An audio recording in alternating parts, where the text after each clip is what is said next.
Dear Vestigians, good morning, good morning, good morning.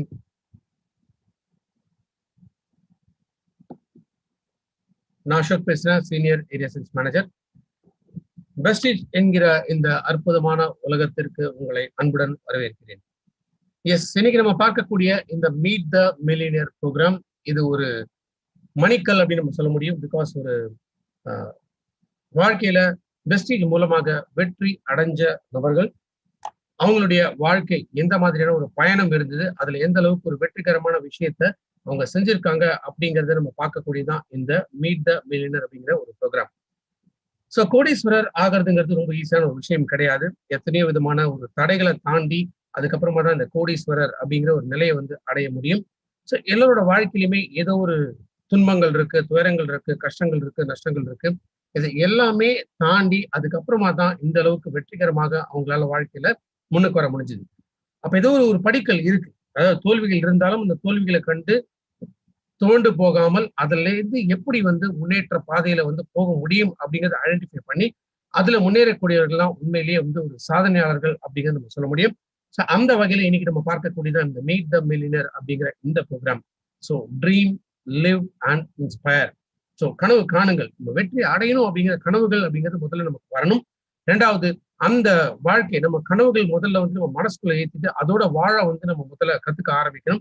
மூன்றாவதா, S, once அந்த நிலையை நம்ம அடைஞ்ச பிறகு அதே போல ஒரு வாழ்க்கையை மற்றவங்களுக்கு கிடைக்கும் அப்படிங்கிற நம்பிக்கையை கொடுக்கக்கூடிய ஒரு விஷயம்தான் இந்த மீட் த மில்லியனர் அப்படிங்கிற இந்த ப்ரோக்ராம். ஸோ ஒரு சின்ன கதை மூலமாக இந்த ப்ரோக்ராம்குள்ள நம்ம போகலாம்.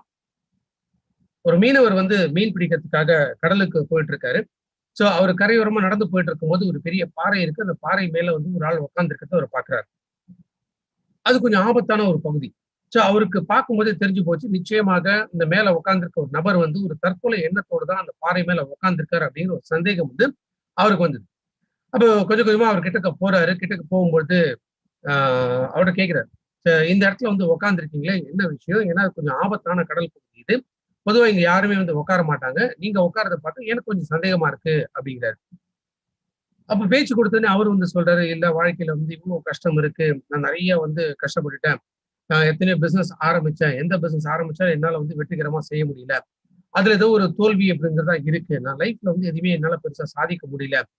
சோ அதனால இந்த இடத்துல உட்காந்து நான் ஒரு யோசனையில உட்காந்துருக்கேன். வேற எந்த விதமான முடிவும் இல்லை அப்படின்னு இவர்கிட்ட ஒரு பொய்யான ஒரு விஷயத்த சொல்றாரு. அப்ப மீனவர் அவருக்கு தெரிஞ்சு போச்சு, நிச்சயமா இவரோட கஷ்டம், இவ்வளவு கஷ்டப்பட்டு இருக்காரு, பிசினஸ் ஆரம்பிச்சு சக்சஸ் பண்ண முடியல, பணம் நிறைய இழந்திருக்காரு, இப்ப லைஃப் லீட் பண்றதுல ரொம்ப கஷ்டப்பட்டு இருக்காரு. அதனால தற்கொலை எண்ணத்தோட தான் இந்த பாறையில உட்கார்ந்துருக்காரு. மேபி இப்ப இவர் கிளம்பி போயிட்டாரு அப்படின்னா அவர் கடலுக்குள்ள குதிச்சு ஒருவேளை தற்கொலை பண்ணிக்கலாம் அப்படிங்கிறது மீனவருக்கு நல்லாவே புரிஞ்சு போச்சு. அப்போ ஒரு ஒரு கேள்வி அவர்கிட்ட கேட்கிறாரு.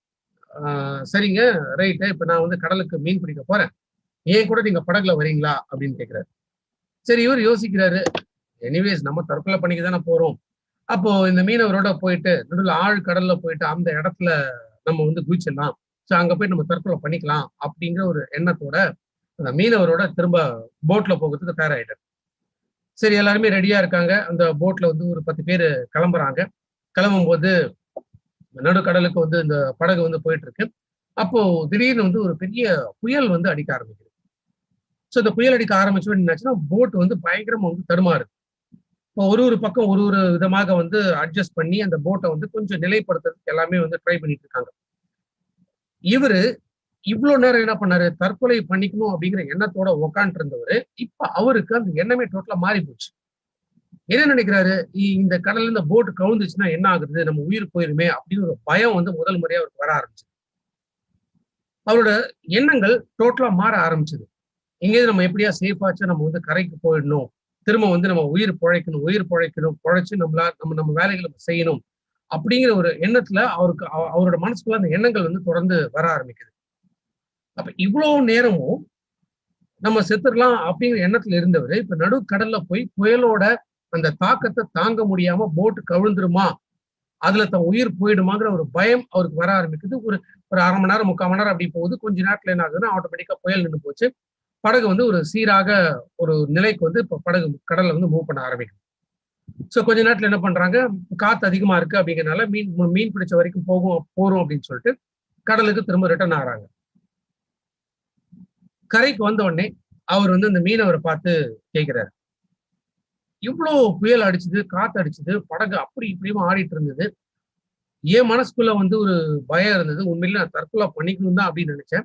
ஆனா நடுக்கடல்ல புயலோட தாக்கத்தை நான் பார்க்கும் பொழுது எனக்கு வந்து அப்ப நம்ம எப்படி பிழைக்க போறோம் அப்படிங்கிறது எனக்கு தோணுச்சு தவிர, சரி தற்கொலை தானே பண்ணிக்க போறோம், இதுல நம்ம போயிடலாம் அப்படின்னு எனக்கு மனசுக்கு தோணல. ஆனா எந்த கவலையுமே இல்லாம நடுக்கடல்ல அந்த புயலோட தாக்கத்தை பத்தி நீங்க யாருமே கவலைப்படாம அதுக்கப்புறம் உங்க வேலையை நீங்க பார்த்துக்கிட்டே இருந்தீங்க. இது ரொம்ப ஆச்சரியமான ஒரு விஷயமா இருக்கு. இது எப்படி உங்களால அது சாத்தியமாச்சு அப்படின்னு சொல்லி கேட்கிறாரு.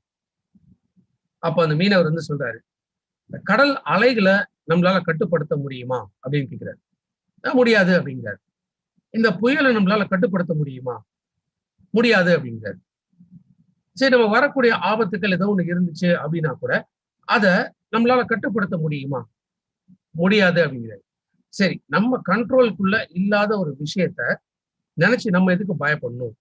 நம்ம கண்ட்ரோல்க்குள்ள இருக்கக்கூடிய விஷயம் என்ன? இந்த படக எப்படி ஜாக்கிரதையா திசை திருப்பி அந்த புயலோட தாக்கம் இல்லாமல் திரும்ப கரைக்கு வந்து சேருது. இது யாரோட கட்டுப்பாட்டுல இருக்கு அப்படிங்கிறாரு. நிச்சயமா நம்மளோட கட்டுப்பாட்டுக்குள்ள தான் இருக்கு. அப்போ நம்ம கட்டுப்பாட்டுக்குள்ள இருக்கக்கூடிய ஒரு விஷயத்த பத்தி நம்ம யோசிக்கணுமா? இல்ல நம்ம கட்டுப்பாட்டுக்குள்ள இல்லாத ஒரு விஷயத்த பத்தி நம்ம கவலைப்படணுமா அப்படின்னு திரும்ப கேட்கிறாரு. இப்பதான் அந்த மனிதருக்கு மண்டையில அடிச்ச மாதிரி உரைச்ச ஒரு விஷயம் என்ன அப்படின்னு கேட்டீங்கன்னா, எஸ், இத்தனை நாளும் கவலைகள் கவலைகள் பிசினஸ்ல லாஸ் ஆச்சு அப்படி இப்படிங்கிறது வந்து யோசிச்சுக்கிட்டு அதை பத்தி மட்டும்தான் அவர் சிந்தனைகள் பண்ணிட்டு இருந்தார். சரி, வாழ்க்கை அப்படிங்கும்போது எத்தனை விதமான கஷ்டங்கள் வரதான் செய்யும். ஆனா அந்த கஷ்டங்கள் மட்டுமே வாழ்க்கை அப்படிங்கிறது கிடையாது. அப்ப நம்ம கண்ட்ரோலுக்குள்ள அது இல்ல. சோ நம்ம கண்ட்ரோலுக்குள்ள இல்லாத ஒரு விஷயத்த நினைச்சு நம்ம பயப்படுறதை விட்டு நம்ம வேலை என்ன, தொடர்ந்து வேலை செய்யணும். இது போச்சா அடுத்தது நம்ம என்ன வழி, இதுல இருந்து நம்ம வெற்றிகரமா எப்படி வர்றதுங்கிறது பாக்குறது ரொம்ப முக்கியமான ஒரு விஷயம். அப்ப நம்ம கட்டுப்பாட்டுக்குள்ள இருக்கக்கூடிய விஷயத்த மட்டும்தான் நம்ம யோசிக்கணுமே தவிர, நம்ம கட்டுப்பாட்டுக்குள்ள இல்லாத ஒரு விஷயத்தை பத்தி யோசிக்கிறதுனால எந்த விதமான பிரயோஜனமும் கிடையாது. அதனால பயம் மட்டும்தான் அதிகரிக்கும். சரி, வெஸ்டீஜ் வியாபாரத்துல நிறைய பேர் வந்து உள்ள வரும்போது இது இப்படி, அது அப்படி, இது சரிப்பட்டு வராது, அது சரிப்பட்டு வராது, என்னால பேச முடியாது, மத்தவங்கள்ட்ட என்ன போய் ப்ராடக்ட் எல்லாம் வந்து கொண்டு போய் சேர்க்க முடியாது, அவங்கள வந்து கன்சியூமர் லெவல்ல உள்ள கொண்டு வர முடியாது. இந்த மாதிரி நிறைய விஷயங்கள் நம்ம கட்டுப்பாட்டுக்குள்ள இல்ல. நம்ம நம்ம வேலை என்ன? ஒருத்தரை போய் பார்க்கணும், பார்த்து பேசணும், வெஸ்டீஜ பத்தி பேசணும், வெஸ்டீஜோட ப்ராடக்ட்ஸ் பத்தி, பிசினஸ் பத்தி, அண்ட் வெஸ்டீஜ் நிறுவனம் எந்த அளவுக்கு ஒரு ஸ்ட்ராங்கான, ஸ்டேபிளான ஒரு கம்பெனி. இந்த மாதிரி விஷயங்கள நம்ம பண்ணணும். இது நம்ம கட்டுப்பாட்டுக்குள்ள இருக்கு. அவரு சேர்றது, சேரல அப்படிங்கிறது நம்ம கட்டுப்பாட்டுக்குள்ள இல்ல. ஆனா நம்ம முறையாக, கரெக்ட்டா அந்த விஷயங்கள வந்து நம்ம பதிவு பண்ணோம்னா, எஸ், டெஃபினட்டா அவங்க வெஸ்டீஜ்க்குள்ள இணைஞ்சு சக்சஸ்ஃபுல்லா அவங்களால முன்னேற முடியும். அப்ப நம்ம கட்டுப்பாட்டுக்குள்ள இருக்கக்கூடிய விஷயங்கள நம்ம என்னைக்குமே விடாம அத தொடர்ந்து நம்ம செய்யணும். ஏன் இத நான் சொல்ல வரேன், இந்த கதைய இன்னைக்கு நான் சொல்ல வரேன் அப்படின்னா, இன்னைக்கு நம்மளுடைய மீட் த மில்லியனர் ஹீரோ இவரும் இதத்தாங்க பண்ணாரு. மதுரையில பிறந்து வளர்ந்தவர். பேசிக்கா விவசாய குடும்பம் தான். அவங்க அப்பா வந்து போலீஸ் துறையில வந்து இருந்தவர். சோ ஒரு சாதாரணமான ஒரு நடுத்தர வர்க்கம் அந்த குடும்பத்தில இருந்து வந்தவர் தான் இன்னைக்கு நம்மளுடைய ஹீரோ. சோ இவரு வந்து கஷ்டப்பட்டு படிச்சாரு. படிச்சு வந்து டீச்சர் ட்ரெய்னிங் அதுல வந்து இவர் குவாலிஃபிகேஷன் வந்து முடிச்சாரு. அதுக்கப்புறமா இவர் ஆசிரியரா இருக்கணும் அப்படிங்கிறது தான் இவரோட கனவு இருந்தது. ஒரு 8 வருஷம் வந்து டீச்சரா வேலை பார்த்தாரு. பொதுவா இன்னைக்கு என்ன சொல்றோம், இந்த பிசினஸ்க்குள்ள வரவங்க ரொம்ப படிச்சவங்க அதிக கேள்வி கேட்பாங்க, இந்த பிசினஸ்க்குள்ள வரமாட்டாங்க அப்படின்னு தான் நம்ம நிறைய யோசிச்சிருக்கோம். சோ இவரும் பாத்தீங்கன்னா ஒரு டீச்சரா இருந்தவர். நிச்சயமாக அவர் மனசுக்குள்ள நிறைய கேள்விகள் இருக்கும். இந்த பிசினஸ் நமக்கு தேவையா? இதெல்லாம் நம்ம செய்யணுமா? அப்படின்னு சொல்லி ஒரு கட்டத்துல வந்து அவர் யோசிச்சார். ஆனா ஏதோ இதை தாண்டி நமக்குன்னு ஒரு நல்ல விஷயம் இருக்கு. அதனால தான் வந்து இந்த வாய்ப்புகள் அப்படிங்கிறது நம்ம தேடி வருதுங்கிறத அவர் புரிஞ்சுக்கிட்டார். சோ அவரு கட்டுப்பாட்டுக்குள்ள இருக்கிற ஒரு விஷயம் என்ன அப்படிங்கிறத அவர் யோசிச்சார். ஏன்னா ஒரு ஆசிரியரா வேலை பார்த்தபோது மாசம் அவருடைய சம்பளம் எவ்வளவுன்னு கேட்டீங்கன்னா ரூ. 500. யோசிச்சு பாருங்க, மாசம் ரூ. 500 வச்சுட்டு என்ன பண்ண முடியுங்கிறது யோசிச்சு பாருங்க. ஆனா அதுலயும் ஒரு 8 வருஷம் கஷ்டப்பட்டு அந்த வேலையை வந்து பார்த்துட்டு இருந்தார். அதுக்கப்புறமாக ஒரு டைரக்ட் செல்லிங் இண்டஸ்ட்ரியில நுழையறதுக்கான ஒரு வாய்ப்பு வந்து அவர் கிடைச்சது. கிட்டத்தட்ட ஒரு 3 வருஷம் ரொம்ப கஷ்டப்பட்டு இதுல ஒர்க் பண்ணாரு.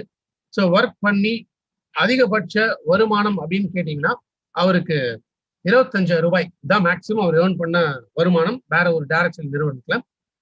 அந்த நிறுவனம் அதுக்கப்புறமா என்னன்னா அவங்க நடத்த முடியாம இந்த கம்பெனி வந்து இழுத்து மூடிட்டாங்க.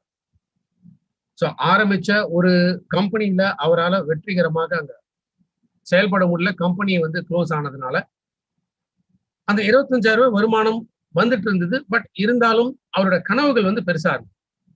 சரி, எப்படி நம்ம சாதிக்க போறோம், என்ன பண்ண போறோம் அப்படின்னு யோசிச்சுட்டு இருந்த அந்த நேரத்துல தான் 2014 நவம்பர் மாதம் திரு ராஜேஷ் கண்ணா அவர்கள் மூலமாக, இன்னைக்கு வெஸ்டீஜ்ல டபுள் கிரவுன் டைரக்டர் அப்படிங்கிற நிலையில திரு ராஜேஷ் கண்ணா சார் இருக்காரு. அவர் மூலமாக வெஸ்டீஜ் வாய்ப்பு இன்னைக்கு நம்மளுடைய ஹீரோ அவருக்கு வந்து கிடைச்சது. இன்ஃபேக்ட் அவருடைய முதல் மாத வருமானம், ஏன்னா நிறைய பேர் யோசிக்கிறது அதுதான். ஸோ இவருக்கு முதல் மாத வருமானம் எவ்வளவுன்னா 11 ரூபாய். டீச்சர் வேலை பார்த்த போது 500 ரூபாய் கிடைச்சது. டைரக்ட் செல்லிங் வேற ஒரு டைரக்ட் செல்லிங் கம்பெனில இருக்கும்போது 25,000 வரைக்கும் சம்பாதிச்சார். ஆனா அதுக்கப்புறம் பார்க்கும்போது வெறும் 11 ரூபாய் தான் அவருடைய முதல் மாத வருமானமாக இருந்தது. ஆனா அவர் தளர்ந்து போகல. அவர் கட்டுப்பாட்டுக்குள்ள இருந்த விஷயம் என்ன நினைச்சாரு, டெஃபினட்டா இதுல ஏதோ ஒண்ணு இருக்கு, நம்மளால சாதிக்க முடியும், நம்ம இதை தொடர்ந்து நம்ம முயற்சி பண்ணும் அப்படின்னு அவர் நினைச்சாரு. அதன் மூலமாக 2வது மாதமே ஃபாஸ்ட் ஸ்டார்ட் பிரான்ஸ் டைரக்டர் முடிச்சார். யோசிச்சு பாருங்க, அவரு அந்த நேரத்துல வந்து இது சரிப்பட்டு வராது அப்படின்னு நினைச்சிருந்தாருன்னா விட்டு போயிருக்கலாம். 11 ரூபாய் தானே இன்கம், இதுக்காக நம்ம கஷ்டப்படணுமா அப்படின்னு யோசிச்சிருந்தாருன்னா விட்டுருக்கலாம். ஆனா தொடர்ந்து அவரோட முயற்சி ஆரம்பிச்சு 2வது மாதம் 11 ரூபாயிலிருந்து 12,000 ரூபாய் அவருடைய வருமானம். குவாலிஃபைடு பிரான்ச் டைரக்டராகவும் அவர் இருந்தார். அதுல இருந்து ஆரம்பிச்ச அவருடைய வெஸ்டீஜ் பயணம் அப்படிங்கிறது, அவருடைய அதிகபட்ச வருமானம் அப்படிங்கிறது 2,56,000 ரூபாய். இந்த அமௌண்ட் எப்போ அவர் வந்து சம்பாதிச்சார் அப்படின்னு கேட்டீங்கன்னா, லாக்டவுன் டயத்துல சம்பாதிச்சார். ஸோ யோசிச்சு பாருங்க, லாக்டவுன் டைம்ல எந்த இண்டஸ்ட்ரியிலுமே ஃபிளரிஷ் ஆக முடியல. பட் அந்த நேரத்திலுமே அவரோட வருமானம் மாதா மாதம் கூடிக்கிட்டே தான் இருந்தது. ஸோ உச்சபட்ச வருமானமாக 2.56 lakhs பர் மந்த் ஏர்ன் பண்ணார். இன்னைக்கு ஆவரேஜா 2.25 லட்சத்துக்கு மேல மாதா மாதம் வெஸ்டீஜ் மூலமாக அவர் ஏர்ன் பண்ணியிருக்காரு. வெஸ்டீஜ் மூலமாக 2017 i10 அப்படிங்கிற ஒரு காரும் வாங்கியிருக்காரு. இன்ஃபேக்ட் லாஸ்ட் இயர் இந்த கொரோனா லாக்டவுன் ஸ்டார்ட் ஆகிறதுக்கு முன்னாடி தாய்லாந்து ட்ரிப் வந்து போயிட்டு வந்திருக்கார். வெஸ்டீஜ்ல 2014 ஜாயின் பண்ணி ஸோ ஆல்மோஸ்ட் ஒரு 5 to 6 years கம்ப்ளீட் ஆகிறதுக்குள்ள யூனிவர்சல் கிரவுன் டைரக்டர் அப்படிங்கிற ஒரு டைட்டிலும் வந்து இவர் அச்சீவ் பண்ணியிருக்காரு. எஸ், டெஃபினட்டா இவர் பல விஷயங்களை தாண்டி தான் இன்னைக்கு இந்த அளவுக்கு வெற்றிகரமான ஒரு நிலையை இவரால அடைய முடிஞ்சது. ஸோ அவருடைய வாழ்க்கை பயணம் எப்படி இருந்தது, மேலும் மேலும் எந்த மாதிரியான ஒரு வெற்றிகளை வந்து வெஸ்டீஜ் மூலமாக அவர் அடைய போறார், அவருடைய குழுவுக்கும் என்ன மாதிரியான விஷயங்கள் வந்து அவர் கொடுக்க போறார் இல்ல கொடுத்திருக்காரு, எல்லாமே இன்னைக்கு அவர் மூலமாகவே நம்ம தெரிஞ்சுக்கிறதுக்காக இன்னைக்கு காத்துட்டு இருக்கோம். S dear ladies and gentlemen, இன்னைக்கு இந்த மீட் த மில்லியனர் ப்ரோக்ராம் இதற்காக காத்துட்டு இருக்கேன், அவர் மூலமாக கேட்கணும் அப்படிங்கிறதுக்காக. So join me to welcome universal crown director mister Maheswaran. So மதுரையை சொந்த ஊராக கொண்டவர். இன்னைக்கு நமக்கு முன்னாடி அவருடைய அந்த வாழ்க்கை பயணத்தை வந்து ஷேர் பண்ண போறார். So join me to welcome mister Maheswaran.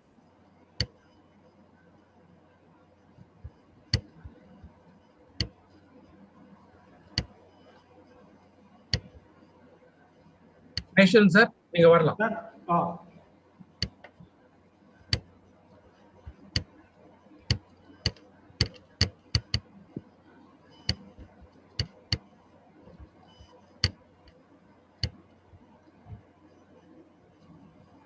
Good morning, அனைவருக்கும் வணக்கம், குட் ஈவினிங்.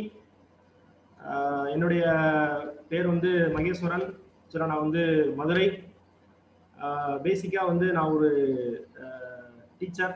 சரியா, என்னுடைய இந்த சக்ஸஸ் ஸ்டோரி, இந்த எம்டிஎம் அப்படிங்கிற இந்த ப்ரோக்ராமுக்காக இங்கே நான் அசம்பிள் ஆகியிருக்கேன். ஃபர்ஸ்ட் ஆஃப் ஆல் ரொம்ப சந்தோஷமாக இருக்குது. ஏன்னு கேட்டிங்கன்னா, இந்த எம்டிஎம் அப்படிங்கிற இந்த ப்ரோக்ராம் பார்த்தீங்கன்னா, இது வந்து ஒரு என்னை பொறுத்த வரைக்கும் ஒரு பெரிய ஒரு கிஃப்ட் அப்படின்னு தான் நான் வந்து சொல்லுவேன். இன்னமும் எனக்கு வந்து நான் எம்டிஎம் ஸ்டார்ட் பண்ணிட்டு இருக்கேன். ஆனால் என்னால் வந்து நம்ப முடியல. ஏன்னு கேட்டிங்கன்னா, ஒரு பெரிய ஒரு ட்ரீம் வந்து எல்லாருக்கும் வெஸ்டீஜில் இந்த எம்டிஎம். சரியா, சாதாரணமாக வெஸ்டீஜுக்குள்ளே உள்ள வந்து இன்னைக்கு இந்த ப்ரோக்ராம் பண்ணுற அளவுக்கு வந்திருக்கேங்கிற போது ஒரு கொஞ்சம் எனக்கே வந்து பதட்டமாக தான் இருக்குது, மதுரை பாஷையில் சொன்னோம்னா. ஏன்னு கேட்டீங்கன்னா இதே இது மாதிரி ஒரு நான் ஃபர்ஸ்ட் அட்டன் பண்ண எம்டிஎம் ப்ரோக்ராம் பார்த்தீங்கன்னா மைக்கேல் சாருடைய எம்டிஎம் ப்ரோக்ராம். போய் கூட்டத்துல நின்று நிதி வாங்கி பயங்கரமா அது ஒரு என்னமோ அது ஒரு பெரிய விஷயமா இருந்துச்சு. எம்டிஎம் அதுதான் முதல்ல நான் அட்டன் பண்ணது. அப்படியே உட்கார இடம் இல்லை, நின்றுகிட்டே தான் ஒரு 3 மணி நேரம் நின்றுகிட்டே தான் அந்த ப்ரோக்ராம் வந்து அட்டன் பண்ணேன். இப்போ அதெல்லாம் இப்போ ரீகால் எனக்கு மைண்ட்ல வந்து ஓடுது. இப்போ அவ்வளவு அருமையான ஒரு விஷயத்த வந்து வெஸ்டேஜ் இன்னைக்கு எனக்கு கொடுத்துருக்காங்க அப்படின்னு நினைக்கும் போது ரொம்ப சந்தோஷமா இருக்கு. நான் என்னுடைய இந்த சக்சஸ் வந்து நான் உங்ககிட்ட ஷேர் பண்ணிக்கிறதுல மகிழ்ச்சி அடைகிறேன். இப்போ என்னுடைய அந்த ஸ்லைடுக்குள்ள நான் வந்து போறேன்.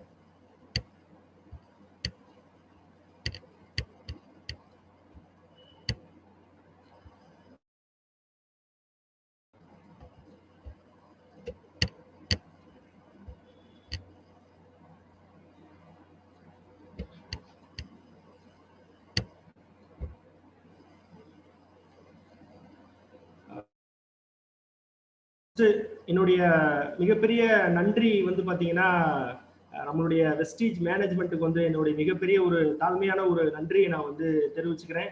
ஏன்னா இந்த ஒரு அற்புதமான ஒரு ப்ரோக்ராம் எனக்காக எனக்கு வாய்ப்பு கொடுத்ததுக்காக. ரெண்டாவது பார்த்தீங்கன்னா பிரவீன் சார் நம்மளுடைய அருமையான ஒரு ட்ரெயினர், மேலே ஒரு சூப்பர் பர்சன்.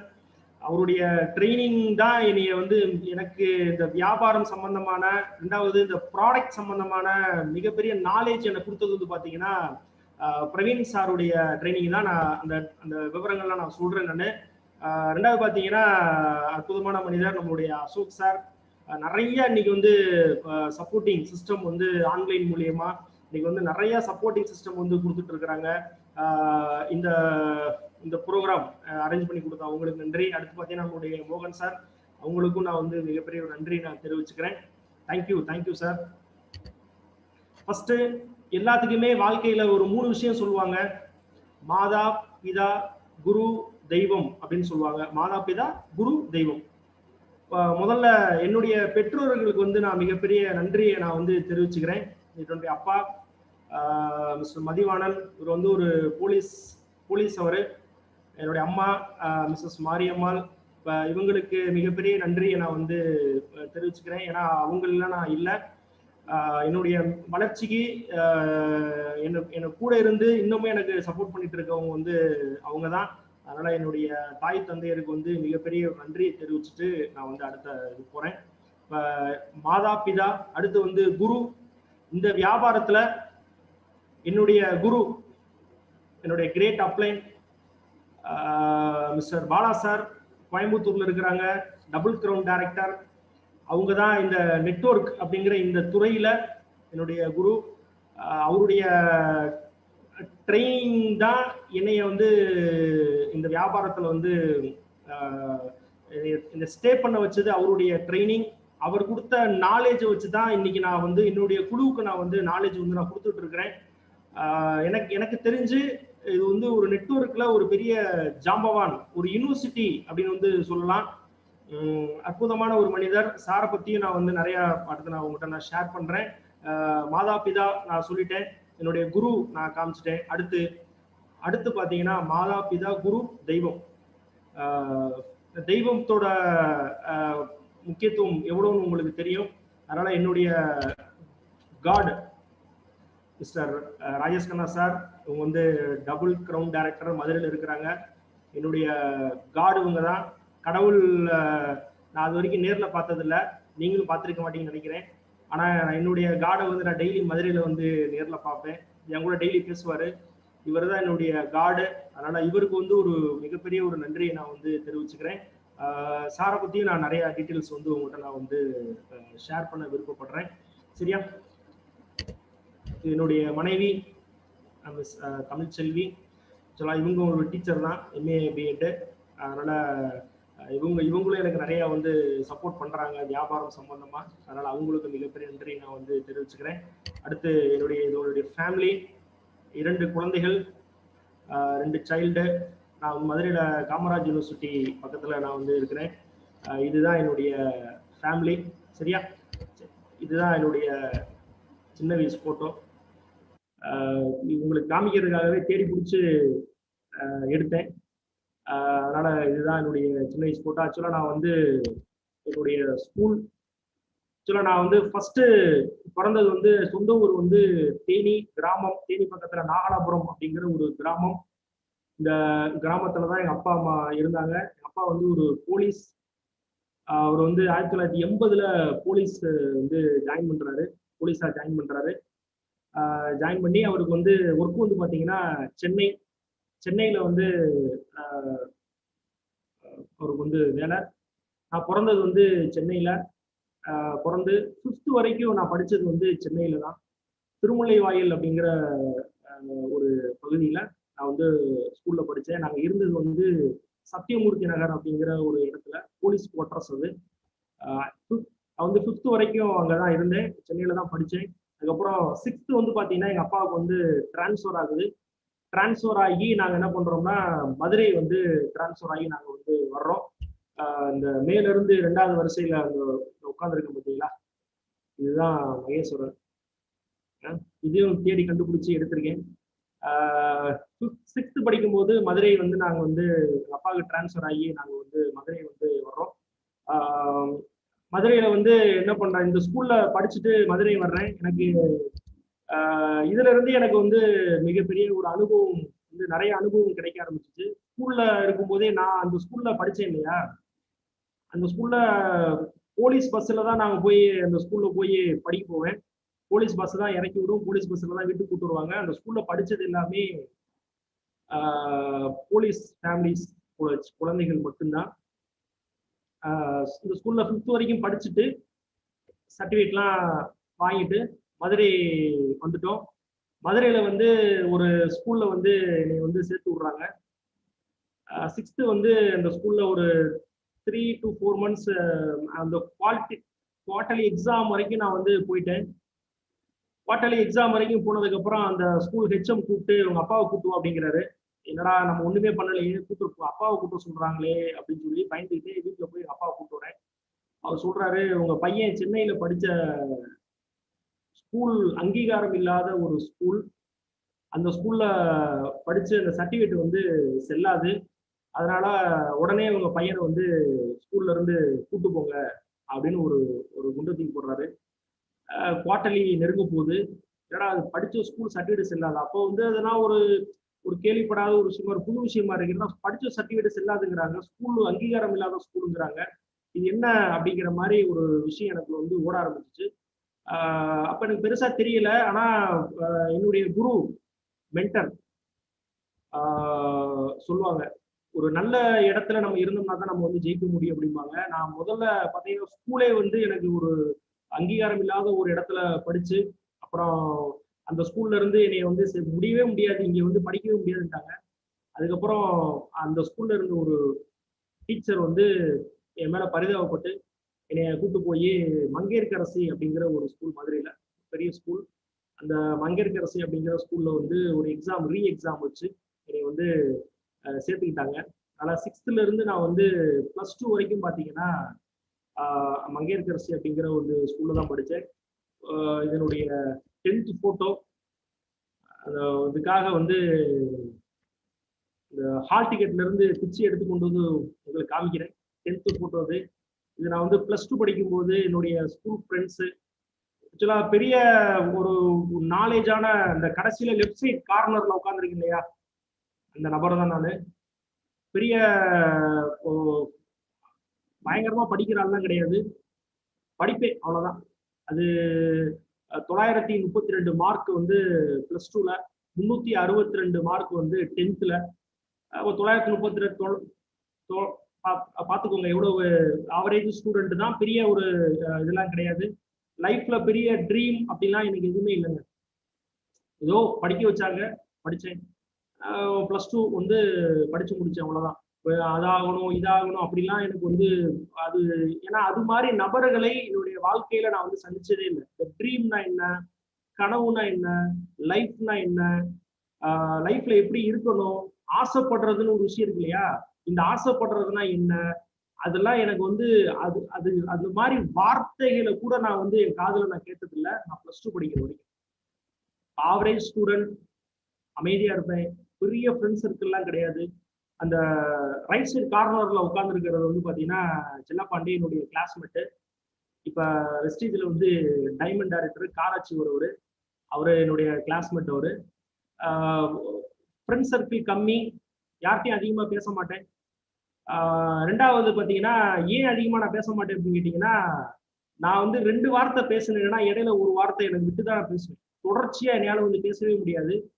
அது ஒரு ப்ராப்ளம் எனக்குள்ள இருந்துச்சு. ஆனா அது ப்ராப்ளம் அப்படின்னு நான் நினைச்சுக்கிட்டு இருந்தேன். டாக்டர்கிட்ட எல்லாம் போய் ட்ரீட்மெண்ட் தான் எடுத்து எங்க அப்பாவுக்குலாம் ரொம்ப வருத்தம். மகன் வந்து சரியா பேச மாட்டேங்கிறான், வந்து ஒரு மாதிரி விட்டு விட்டு பேசுறான். அதனால வந்து டாக்டர்கிட்ட எல்லாம் கூட்டு போய் காமிச்சதுக்கு இந்த கரண்ட் எல்லாம் வச்சாங்க. அப்படித்தான் எனக்கு தெரியும். ஆனா என்ன பண்ணாங்கன்னு தெரியாது. வாயில வந்து உள்ள அந்த டியூப் மாதிரி விட்டு கரண்ட் வச்சு கிளீன் பண்ணணும் அப்படிலாம் சொன்னாங்க. அதெல்லாம் என்னென்னமோ பண்ணி பார்த்தாங்க. ஆனா திருப்பி நான் அதே மாதிரி தான் பேசிக்கிட்டே இருந்தேன். என்ன ரீசன் கடைசியில் என்ன சொல்லிட்டாங்கன்னா, உங்க பையனுக்கு வந்து ரொம்ப வந்து பயப்படுறான், பயந்த சுபாவம். அது வந்து ஒரு ஒரு தாழ்வு மனப்பான்மை மாதிரி அவனுக்கு ஒரு ஒரு ஃபீல் இருக்குது. அவன் பேசுறது தப்போ, யாரும் தப்பா நினைச்சிருவாங்களோ அப்படிங்கிற மாதிரி ஒரு உனக்கு ஒரு ஃபீல், ஒரு பயந்த சுபாவம் இருக்கிறதுனால அவன் வந்து அப்படி பேசுறான். இது அவனா தான் மாத்திக்கணுமே ஒழிய இது ட்ரீட்மெண்ட்டே இது கிடையாது அப்படின்னு சொல்லி முடிச்சுட்டாங்க. நான் +2 வரைக்கும் அப்படிதாங்க இருந்தேன். அதனால யார்கிட்டயுமே அதிகமா பேச மாட்டேன். நான் உண்டு, என் வேலை உண்டு இப்படின்னு என்னுடைய லைஃப் வந்து போயிட்டு இருந்துச்சு. பெரிய ட்ரீம் நம்மளால எதுவும் கிடையாது. +2 முடிச்சேன். +2 முடிச்ச உடனே எங்க அப்பாவுக்கு என்ன ஒரு ஆசை அப்படின்னா, நம்மளும் போலீஸ்ல இருக்குமே, நம்ம பையனையும் போலீஸ்ல சேர்த்து விட்டுருவோம் அப்படின்னு சொல்லி ஒரு பிகாம் டிகிரி வந்து படிக்கிறதுக்காக மதுரையில யாதவா காலேஜ் அப்படிங்கிற ஒரு காலேஜ்ல வந்து பிகாம் நான் வந்து என்னை வந்து சேர்த்து விட்டாங்க. அங்க போய் பிகாம் படிச்சேன். பிகாம் படிச்சுக்கிட்டு இருக்கும் போதே பாத்தீங்கன்னா, எங்களுடைய ரிலேஷன் எங்க பெரியப்பா, சரியா, எனக்கு மிகப்பெரிய ஒரு ஒரு இன்ஸ்பிரேஷன். அவர் தான் வந்து பாத்தீங்கன்னா, பிகாம் படிச்சாலாம் வேலைக்கு ஆகாது, வேலை கிடைக்காது, டீச்சர் ட்ரைனிங் படிக்க வச்சா உனக்கு வந்து பாத்தீங்கன்னா உடனே வேலை கிடைச்சிரும் அப்படின்னு சொல்லி அவர் வந்து ஒரு விஷயத்த வந்து சொல்றாரு. அப்புறம் தான் பார்த்தா அந்த ப்ரொஃபஷனல் வந்து ஒரு அருமையான ஒரு ப்ரொஃபஷனலா இருந்துச்சு. என்னை சுத்தி மேக்சிமம் பாத்தீங்கன்னா டீச்சர்ஸ், எங்க சொந்தக்காரங்க எல்லாமே ஒரு கிட்டத்தட்ட 80% டீச்சர்ஸ் தான். இப்ப அவங்க எல்லாம் அந்த உடனே வேலை கிடைச்சிரும், செட்டில் ஆயிடுவான் லைஃப்ல, வந்து பென்ஷன் ஸ்கீம் இருக்கு, அது பாட்டுக்கு 2 வருஷம் டீச்சர் ட்ரைனிங் முடிச்ச உடனே வேலை கிடைச்சிரும் அப்படின்லாம் என்கிட்ட சொன்ன உடனே எனக்கு ட்ரீம் எல்லாமே அங்க இருக்க போகுதுன்னா, ஆஹா சூப்பர்ரா, உடனே டீச்சர் ட்ரைனிங் முடிச்ச உடனே வந்து வேலை கிடைச்சிரும், லைஃப்ல செட்டில் ஆயிடலாம். அப்படி இந்த சரத்குமார் படத்துல அந்த ஒரே பாட்டுல பாத்தீங்கன்னா அவர் வந்து கோடீஸ்வரன் ஆயிரு, பஸ் ஓனர் ஆயிடுவார். அது மாதிரி அப்படியே எனக்குள்ள படம் ஓடுது. அப்படியே ஆஹா சூப்பர், அப்படியே படிச்சு முடிச்ச உடனே வேலை, அப்படியே காலைல ஸ்கூலுக்கு போவோம், அப்படியே சாயந்தரம் வீட்டுக்கு வருவோம், சனிக்கிழமை லீவு, ஞாயிற்றுக்கிழமை லீவு, அப்படியே மழை அடிச்சாலும் லீவு, வெயில் அடிச்சாலும் லீவு, அப்படியே பயங்கரமா கற்பனை கட்டி கற்பனை கோட்டை மனசுக்குள்ள ஓடுது. சரின்னு சொல்லி போனா அந்த டயத்துல வந்து டீச்சர் சீட்டு வந்து பாத்தீங்கன்னா பயங்கரமான டிமாண்டு. டொனேஷன் மட்டும் கிட்டத்தட்ட 4 லட்சம் ரூபாய் டொனேஷன் மட்டும் 4 lakhs வந்து எங்க அப்பா வந்து இன்னைக்கு செலவு பண்ணாரு. பையன் செட்டில் ஆயிடுவான், லைஃப்ல நல்லா வந்துருவான் அப்படின்னு சொல்லி அன்னைக்கு வந்து 4 லட்சம் ரூபாய் 2002ல 4 லட்சம் ரூபாய் கட்டும்போது எங்க அப்பாவோட சேலரி பாத்தீங்கன்னா 23,000 24,000. பாருங்க, ஒரு எனக்கு தெரிஞ்சு வந்து அவரோட மொத்த சேமிப்பே அவ்வளவுதான் இருக்குன்னு நினைக்கிறேன். மொத்த சேவிங்ஸே அவ்வளவுதான் வச்சிருந்துருக்கூடாது. அதை வந்து சரி பையன் செட்டில் ஆயிடுவா லைஃப்ல, அவனுக்கு ஒரு பிளாட்ஃபார்மை நம்ம கொடுத்த மாதிரி இருக்கும் அப்படின்னு சொல்லிட்டு என்னை வந்து டீச்சர் ட்ரைனிங் வந்து சேர்க்கிறாங்க என்னுடைய ஃப்ரெண்டு. இது டீச்சர் ட்ரைனிங் செகண்ட் கிரேடு. சிவகாசியில பாத்தீங்கன்னா ஒரு என்ஆர் தாஸ் அப்படின்னு சொல்லிட்டு ஒரு டீச்சர் ட்ரைனிங் இன்ஸ்டியூட், அங்கதான் வந்து டீச்சர் ட்ரைனிங். அது எப்படின்னு கேட்டீங்கன்னா, ஒரு வருஷம் அந்த பேமெண்ட் கொடுத்துட்டு பயங்கரமான டிமாண்ட் சீட்டு, ஒரு வருஷம் வெயிட் பண்ணி அடுத்த வருஷம் தான் எனக்கு வந்து சீட்டு விட்டு கொடுத்தாங்க. அப்ப அந்த ஒரு வருஷம் பாத்தீங்கன்னா அப்படியே நான் வந்து அப்படியே மிதந்தேன். எப்படின்னா அப்படியே வேலைக்கு போயிட்டு அப்படியே செத்துட்டு அப்படின்னு ஒரு கற்பனைலாம் மனசுக்குள்ள வந்து ஓடுது. அப்புறம் போய் ஜாயின் பண்றேன் டீச்சர் ட்ரைனிங். ஜாயின் பண்ண ஒரு 6 மந்த்ல பாத்தீங்கன்னா ஒரு ஜியோ வருது. என்ன ஜியோ வருது அப்படின்னா, பென்ஷன் கிடையாது. நான் சேர்ந்தது வந்து செகண்ட் கிரேடு இடைநிலை ஆசிரியர்னு சொல்லுவாங்க, டிடிஎம். இது வந்து ஃபர்ஸ்ட் டு ஃபிஃப்த்துக்குள்ள தான் கிளாஸ் எடுக்க முடியும். அதுல என்ன ஜியோ போடுறாங்கன்னா, 1ல இருந்து 3 வரைக்கும், தேர்ட் ஸ்டாண்டர்ட் வரைக்கும் லேடிஸ் மட்டும்தான் அலௌடு போஸ்டிங்கு. 4th 5th வேணா ஜென்ஸ் போடலாம். அதுவும் விருப்பப்பட்டா அந்த ஸ்கூல் மேனேஜ்மெண்ட் விருப்பப்பட்டா ஒரே ஒரு ஜென்ஸ் வந்து சப்போர்ட்டுக்கு வச்சுக்கலாம்னு சொல்லிட்டு ஒரு ஜியோ வருது. பென்ஷன் கிடையாது, லேடிஸுக்கு தான் முக்கியத்துவம். அப்ப என்னடா நம்ம வந்து அப்படின்ட்டு அப்படி அதுலயே எனக்கு வந்து ஒரு மாதிரி மனம் வந்து இதுபட ஆரம்பிச்சிருச்சு. 2 வருஷம் டீச்சர் ட்ரைனிங் முடிச்சாச்சு. படிச்சு முடிச்சுட்டு எம்ப்ளாய்மெண்ட்ல போய் பதிவு போற அன்னைக்கு பாத்தீங்கன்னா, ஒரு ஊரே வந்து துண்டு வச்சு படுத்திருக்காங்க. முதல்ல 15 வேலை கிடைக்குறாங்க. அப்படியாவது முதல்ல 15 நான் 6 மணிக்கு போனேன் காலையில. 6 மணிக்கு போனா ஒரு ஊரே இருக்கு. கேட்டா 2 மணிக்கு வந்தேன், 1 மணிக்கு வந்தேன், 12 மணிக்கு வந்தேங்கிறாங்க பதியிருக்கு எம்ப்ளாய்மெண்ட்ல. சரின்னு சொல்லிட்டு அன்னைக்கு பதிகிற அன்னைக்கே எனக்கு பாதி இதாயிருச்சு. நம்ம முதல்ல முதல்ல வேலை கிடைச்சிடும் அப்படின்னு. கடைசியில் பார்த்தா எம்ப்ளாய்மெண்ட்ல பதிஞ்சாச்சு. கிட்டத்தட்ட ஒரு 3-4 ரெனிவல் பண்ணிட்டேன். ரெனிவல் பண்ணி அப்படியே ஓடிடுச்சுன்னு வச்சுக்கோங்களேன். அப்ப எம்ப்ளாய்மெண்ட்ல பதிஞ்ச அன்னைக்கே தெரிஞ்சு போச்சு நம்ம கவர்மெண்ட்ல வேலை இல்லை அப்படின்னு. நல்லா புரிஞ்சு. சரி, அப்போ ஏதாவது பிரைவேட் ஸ்கூல்ல ஏதாவது நமக்கு ஏதாவது வேலை கிடைச்சிரும் அப்படின்னு சொல்லிட்டு பிரைவேட் ஸ்கூல்ல வந்து ட்ரை பண்ணேங்க. பிரைவேட் ஸ்கூல்ல நான் ஏறி இறங்காத ஸ்கூலே இல்லை. பொண்ணு கூட நான் அப்படி தேடலை, ஆனா வேலை அப்படி தேடினேன். நிறைய அதோடைய சர்டிஃபிகேட்டு எல்லாமே ரெடி பண்ணி வச்சுட்டு அதை ஜெராக்ஸே ஏகப்பட்ட காசு ஜெராக்ஸ் எடுத்து ஒரு கவர்ல வச்சு ஸ்கூலா ஏறி இறங்குவேன். எல்லா ஸ்கூல்லையும் ஒரே மாதிரி டைலாக் சொல்லுவாங்க. என்ன தெரியுமா? வேலை இல்லைன்னு யாரும் சொல்லல, வேலையெல்லாம் இருக்கு. ஆனா இந்த போஸ்டிங் வந்து பெண்களுக்கு உண்டான இடம். நீங்க வந்து ஜென்ஸா இருக்கீங்க, நாங்க எப்படி இந்த போஸ்டிங் உங்களுக்கு கொடுக்க முடியும் அப்படின்ட்டு எல்லாமே ஒரே மாதிரி. இந்த வடிவில் ஒரு படத்துல சொல்லுவாங்கல்ல, பின்னாடி கேமரா வச்சு வாட்ச் பண்றீங்களா அப்படிங்கிற மாதிரி, ஆள் வச்சு வாட்ச் பண்றீங்களா மாதிரி எல்லா ஸ்கூலும் ஒரே மாதிரி. நான் என்ன செய்ய முடியும்? அதுக்கப்புறம் நான் என்ன பண்ண முடியும்? அவ்வளவுதான். சரி, ரைட்டு. அப்ப பிரைவேட் ஸ்கூல்லையும் எல்லா ஸ்கூல்லையும் ஒரே மாதிரி இது. அந்த மாதிரி சூழ்நிலையில தான் என்னையும் நம்பி ஒருத்தர் வந்து எனக்கு வந்து மதுரையில ஒரு ஸ்கூல்ல வேலை கொடுத்தாரு. உனக்கு இந்த ஸ்கூல்ல போஸ்டிங் போட்டு கொடுக்குறேன்ப்பா, போஸ்டிங் போடுற வரைக்கும் நீ வந்து இந்த ஸ்கூல்ல வந்து ஒர்க் பண்ணு அப்படின்னு சொல்லி வேலை கொடுத்தாரு. நான் என்ன நினைச்சேன்னா நிறைய கொடுப்பாரு, சரி வேலை போஸ்டிங் போற வரைக்கும் ஏதோ ஓட்டலாம் அப்படின்னு. அந்த போஸ்டிங் பார்த்தீங்கன்னா கிட்டத்தட்ட 5 lakhs rupees. அது வந்து அது டொனேஷன் தான் சொல்லணும். அதனால டொனேஷனே வச்சுக்கலாம். 5 லட்சம் ரூபா அந்த போஸ்டிங் அப்படின்னு. ஆனா பென்ஷன் ஸ்கீம் கிடையாது. அந்த டயத்துல பாத்தீங்கன்னா கன்சால்டேட்டிவ் பே அப்படின்னு சொல்லிட்டு 3000 ரூபா தான் சம்பளமே கவர்மெண்ட்லயே. அது ஒரு ஸ்கீம் ஓடிட்டு இருந்துச்சு, கன்சால்டேட்டிவ் பே அப்படின்னு சொல்லிட்டு. அதுக்கும் 5 லட்சம் ரூபா கடனை உடனே வாங்கி எப்படியாவது கட்டி பையனை வந்து ஒரு வாத்தியாராகி பார்த்துடணும் அப்படிங்கிறதுல வந்து எங்க அப்பாவுக்கு வந்து ரொம்ப ஒரு தீவிரம். சரி, காசை கொடுக்க வேணாம், முதல்ல வேலையை பார்க்கட்டும், அவர் போஸ்டிங் போடுறப்ப பணம் ரெடி பண்ணி கொடுத்துருவோம் அப்படின்னு சொல்லிட்டு, சார் நீங்க போஸ்டிங் போடுங்க, அது வரைக்கும் நான் வந்து வேலை பார்க்குறேன் அப்படின்னா. எவ்வளவு தெரியுமா சம்பளம் கொடுத்தாங்க? 500 ரூபாய். 500 ரூபாய வாங்கிட்டு நான் வந்து ஒரு 8.5 வருஷம் அந்த ஸ்கூல்ல வந்து நான் வந்து ஒர்க் பண்ணேன். 8.5 வருஷமும் அந்த ஸ்கூல்ல எனக்கு கிடைச்ச ஸ்கூல்ல நான் ஒர்க் பண்ண போட்டோ. நான் வந்து சயின்ஸும் இங்கிலீஷும் எடுப்பேன். 8.5 வருஷம் அந்த ஸ்கூல்ல வந்து நான் வந்து ஒர்க் பண்ணேன். 8.5 வருஷமும் நான் ஸ்கூல் பேரை சொல்ல விரும்பல.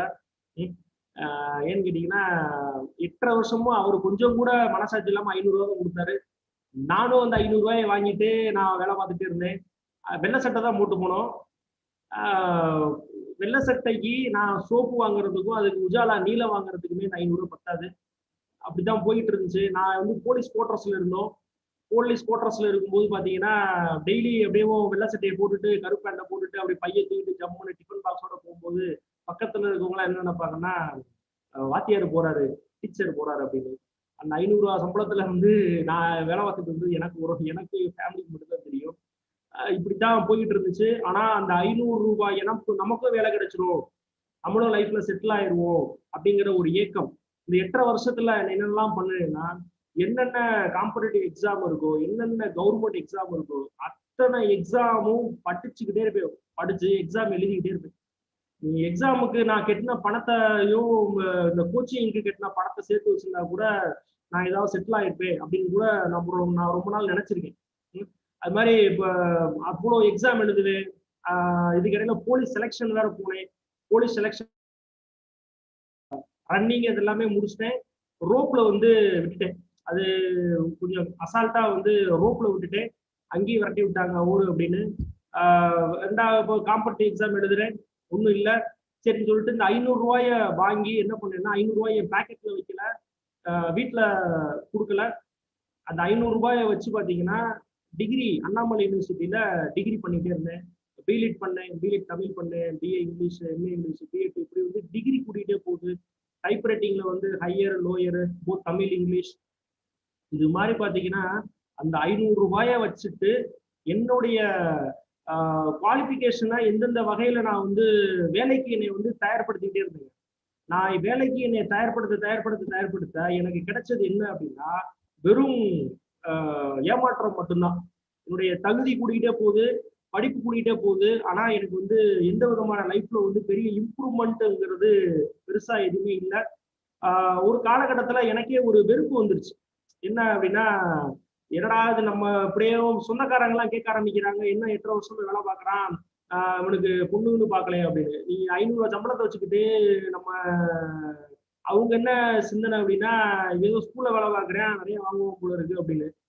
நம்ம வாங்குற 500 ரூபாய் நமக்கு மட்டும் தானே தெரியும். அப்ப இப்படித்தான் ஒரு காலகட்டத்துல எனக்கே மிகப்பெரிய ஒரு மன வருத்தம் உருவாக ஆரம்பிச்சிருச்சு. கடவுளை எல்லாம் எல்லாமே வேண்டுவோம். ஆனா நான் ஒரு காலகட்டத்துல நான் வந்து வைய ஆரம்பிச்சேன். கடவுளே நீ எல்லாம் வந்து நீ இப்படி தள்ளிட்டியே அப்படின்னு சொல்லி ஒரு காலகட்டத்துல நான் வந்து கடவுளை வந்து வைய ஆரம்பிச்சேன். ஆனா அதுக்கப்புறம் தான் தெரிஞ்சு கடவுளை வஞ்சாலாம் வாழ்க்கை மாறாது, கடவுளை வேண்டுனா தான் வாழ்க்கை மாறுங்க. சரியா? அந்த டீட்டெயில் எல்லாமே நான் சொல்றேன். இது ஸ்கூல்ல வந்து நான் ஒர்க் பண்ணும்போது அந்த ஸ்கூல்ல வேலை பார்த்ததுக்கு எனக்கு அதிகபட்சமா எனக்கு வந்து அந்த 500 ரூபாய் சம்பளம் போக எனக்கு கிடைச்சது பாத்தீங்கன்னா அந்த நான் வாங்கியிருக்க அந்த சட்டி மட்டும்தான், எவர்செல்வர் சட்டி. அது ஏதோ கல்வி வளர்ச்சி நாள்னு சொல்லி அந்த சட்டி தான் எனக்கு கிடைச்ச பெரிய கிஃப்ட்னு வச்சுக்கோங்களேன். இது அப்படிப்பட்ட சூழ்நிலையில தாங்க லைஃப் வந்து ஒரு பயம் வந்துருச்சு, ஒரு வெற்றிடம் ஆயிருமோ அப்படிங்கிற ஒரு சூழ்நிலையில தான் எனக்கு வந்து இந்த நெட்வொர்க் மார்க்கெட்டிங் அப்படிங்கிற இந்த துறை எனக்கு வந்து அறிமுகமாச்சு. இது நான் முதல்ல இந்த நெட்வொர்க் மார்க்கெட்டிங் அப்படிங்கிற இந்த இண்டஸ்ட்ரிக்குள்ள டீச்சிங் ப்ரொஃபஷன்ல இருந்து இந்த நெட்வொர்க் மார்க்கெட்டிங் அப்படிங்கிற இந்த இண்டஸ்ட்ரிக்குள்ள நான் முதல்ல நுழையும் போது நான் அட்டன் பண்ண மீட்டிங் இது ரொம்ப நாள் கழிச்சு அந்த போட்டோ எனக்கு கிடைச்சிச்சு. அது இன்னைக்கு யூஸ் ஆகிருக்கு. அது எனக்கு பக்கத்துல உட்கார்ந்துருக்கிறவர் தான் எனக்கு முதல்ல மிஸ்டர் சுந்தரராஜன் அவர்கள், காரைக்குடி. அவங்க தான் முதல்ல எனக்கு இது மாதிரி ஒரு துறை இருக்கு, வித்தவுட் இன்வெஸ்ட்மெண்ட்ல நம்ம கனவுகளை அடைய முடியும், எந்த விதமான முதலீடும் தேவையில்லை, பெரிய நாலேஜ் தேவையில்லை, இன்னைக்கு அடுத்த 10 வருடங்கள்ல இந்த உலகத்தையே ஆள போற ஒரு இண்டஸ்ட்ரி அப்படின்னு சொல்லி எனக்கு வந்து இந்த இண்டஸ்ட்ரியை எனக்கு முதல்ல அறிமுகப்படுத்தினவர் பாத்தீங்கன்னா மிஸ்டர் சுந்தரராஜன் சார் அவர்கள். அவங்களுக்கு வந்து ஒரு மிகப்பெரிய ஒரு நன்றியை நான் தெரிவிச்சுக்கிறேன். ஏன்னா அவங்க இல்லை அப்படின்னா இந்த துறைக்குள்ள நான் வந்திருக்கவே மாட்டேன். இது மாதிரி ஒரு ஃபீல்டு இருக்கிறதே ஆல்மோஸ்ட் எனக்கு தெரியாம கூட போயிருக்கலாம், என்னுடைய லைஃப்ல சேஞ்சஸ் வராம போயிருக்கலாம். இப்ப இவர் மூலியமா தான் ஒரு மிகப்பெரிய இந்த வாய்ப்பு எனக்கு வந்து கிடைச்சிச்சு. முதல்ல கொண்டு போய் இந்த மீட்டிங்ல மாதிரி ஒரு நெட்வொர்க் மார்க்கெட்டிங் கம்பெனியோட மீட்டிங்ல வந்து உட்கார வச்சாங்க. உட்கார வைக்கும் போது வழக்கமா சொல்ற மாதிரி தான் அந்த பணம் வரும், அப்படி காரு, ஃபாரின் ட்ரிப்பு, அப்படிலாம் ரெண்டு விஷயத்தெல்லாம் சொல்லும்போது வெளியே வந்து எனக்கு மனசுல நான் சிரிச்சுக்கிட்டேன். ஏன்னா என்னடா 5 டிகிரி வச்சிருக்கோம், 8.5 வருஷம் வேலை பார்த்துருக்கோம், 500 ரூபா கொடுக்குறாங்க, இது என்னடான்னா கடையை மாத்தி பொருளை வாங்கினா இது என்னமோ விளம்பரம் இருக்காதா, அப்படியா ஆளை சேர்த்து விட்டா காசு வருமா, இது என்னடா நீ என்ன கதை சொல்றாயடா அப்படின்ட்டு நான் ஒன்றும் பெருசா இதை பத்தி எல்லாம் கேர் பண்ணிக்கலங்க. கேர் பண்ணிக்காம நான் விட்டுட்டேன். அதுக்கப்புறம் அவரு தொடர்ச்சியா என்னை ஃபாலோ பண்ணார். தொடர்ச்சியான ஃபாலோ பண்ணி பாத்தீங்கன்னா உண்மையிலே இவருக்கு மனதார நன்றி நான் தெரிவிக்கிறோம். வாரம் ரெகுலரா வந்து என்னை சந்திச்சுக்கிட்டே இருப்பார். சந்திச்சுட்டு ஒரு நோட்டு போட்டு பாத்தீங்கன்னா இந்த இண்டஸ்ட்ரி எவ்வளவு குரோத் ஆகும், இந்த துறை சம்பந்தமான அதிகபட்ச நாலேஜ் வந்து இவர்கிட்ட இருந்து நான் வந்து எடுத்துக்கிட்டேன். நிறைய விஷயங்கள் எனக்கு வந்து சொல்லி கொடுத்தாரு. அப்போ கொஞ்சம் கொஞ்சமா அந்த கம்பெனியில நான் வந்து அது ஒரு multi national company, Hindustan Unilever அப்படின்னு சொல்லி அந்த நிறுவனத்துல நான் வந்து உள்ள முதல்ல இணைகிறேன். இணைஞ்சிட்டு சரி இதை நம்ம செஞ்சுதான் பார்ட் டைமா செஞ்சுதான் பார்ப்போமே அப்படின்னு சொல்லிட்டு நான் வந்து அதுல கொஞ்சம் டைம் வந்து ஸ்பெண்ட் பண்ண ஆரம்பிச்சு நிறைய மீட்டிங் நிறைய நடக்கும், அங்கங்க நடக்கும். அப்படி மீட்டிங் போகும்போது தான் நான் வந்து என்னுடைய காடு, என்னுடைய கடவுள், இந்த வாழ்க்கை மாற்றத்துக்கு காரணமான என்னுடைய இவரை நான் சந்திக்கிறேன். மிஸ்டர் விடி ராஜேஷ் கண்ணா சாரை வந்து நான் மீட்டிங்ல சந்திக்கிறேன். அவருடைய ஸ்பீச், அவருடைய அப்ரோச், அவருடைய அந்த மோட்டிவேஷன் இதெல்லாம் பாத்தீங்கன்னா அப்படியே எனக்குள்ள ஒரு பெரிய ஒரு மாற்றத்தை வந்து மிகப்பெரிய ஒரு மாற்றத்தை வந்து கொடுத்துச்சு. அப்பதான் நான் அவரை சந்திக்கிறேன். அதுக்கப்புறம் பாத்தீங்கன்னா பாலா சார் அவங்கள ராஜேஷ்கண்ணா சார் மூலியமா நான் வந்து என்னுடைய கிரேட் அப்ளைன் நான் வந்து சந்திக்கிறேன். Mister Bala sir Coimbatore. அப்போ பாத்தீங்கன்னா மதுரையில மீட்டிங் இருக்காது, கோயம்புத்தூர்ல கோயம்புத்தூருக்கு டிராவல் பண்ணி போய் பாத்தீங்கன்னா நான் அவருடைய மீட்டிங் ட்ரைனிங் எல்லாமே நிறைய நான் அட்டன் பண்ணியிருக்கேன். அந்த அவர் கொடுத்த அந்த துறை சம்பந்தம் நாலேஜ் தான் என்னை கொஞ்சம் அந்த நெட்வொர்க் மார்க்கெட்டிங்குள்ள ஒரு பிரம்மாண்டம் இருக்கு. ஃபியூச்சர் இண்டஸ்ட்ரி நெட்வொர்க் தான், இதுதான் ஃபியூச்சர்ல பிரம்மாண்டமா வளரப்போகுது அப்படிங்கிற இந்த விஷயம் எல்லாமே பாத்தீங்கன்னா நான் தொடர்ச்சியான பாலாசாருடைய மீட்டிங் ட்ரைனிங்ல நம்மளாலையும் சாதிக்க முடியும், நம்மளும் ஜெயிக்கலாம் அப்படிங்கிற எனக்கு ஒரு நம்பிக்கையை கொடுத்ததுன்னு பாத்தீங்கன்னா ராஜேஷ் கண்ணா சாருடைய ஸ்பீச், மோட்டிவேஷன், ஒரு ட்ரைனிங் நான் வந்து ஃபர்ஸ்ட் லெவல் வந்து அச்சீவ் பண்ணியிருந்தேன்.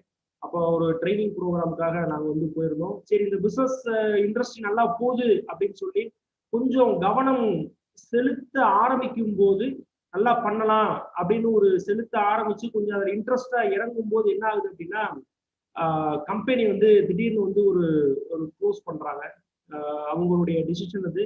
இப்ப இது வந்து எனக்கு ஏற்பட்ட ஒரு இரண்டாவது அடி. ஏன்னு கேட்டீங்கன்னா இப்ப நான் அந்த கம்பெனி இறங்கி ஒரு 20-25,000 ரூபாய் இன்கம் வந்துட்டு இருக்கும் போது கல்யாணம் ஆயிடுச்சு. கல்யாணம் ஆகி என்னுடைய முதல் பையன் பிறந்துட்டான். இப்ப நான் பேச்சுலர்ல ஒரு ஃபேமிலி, கையில குழந்தை இருக்கு, ஒரு 20-25,000 இன்கம் வந்துட்டு இருக்கு. நம்ம இதுல ஜெயிச்சிடலாம், நம்ம இதுல பெருசா அச்சீவ் பண்ணிடலாம்னு சொல்லி என்னுடைய முழு நேரத்தையும் வேலையெல்லாம் விட்டுட்டு ஃபுல் டைமா இறங்கி ஒர்க் பண்ண ஆரம்பிச்சு ஒரு வந்துடலான்னு நினைச்சு மூச்சு விடுற ஸ்டேஜ்ல பாத்தீங்கன்னா கம்பெனி வந்து க்ளோஸ்டு. எந்த விதமான அனௌன்ஸ்மெண்ட் இல்லை, எதுவும் இல்லை, அப்படியே அது வந்து க்ளோஸ்டு. இப்ப என்ன பண்ணலாம் அப்படின்னு எனக்கெல்லாம் பாத்தீங்கன்னா உண்மையில நான் அழுதுட்டேன் உட்காந்து. அது கரெக்டா அது 2014 டயத்துல வந்து 2014 தீபாவளி டைம் நினைக்கிறேன், நல்லா ஞாபகம் இருக்கு எனக்கு. தீபாவளி டைம் திடீர்னு ஒரு விஷயம், கம்பெனி வந்து க்ளோஸ் பண்ண போறாங்க, அவங்க இந்த டிவிஷன் எடுக்க போறாங்க அப்படின்னு உட்காந்து அழுகிறேன் ரூமை பூட்டிட்டு. ஐயோ நம்ம லைஃப் இப்படி ஆக போகுதே, நம்ம இப்படி.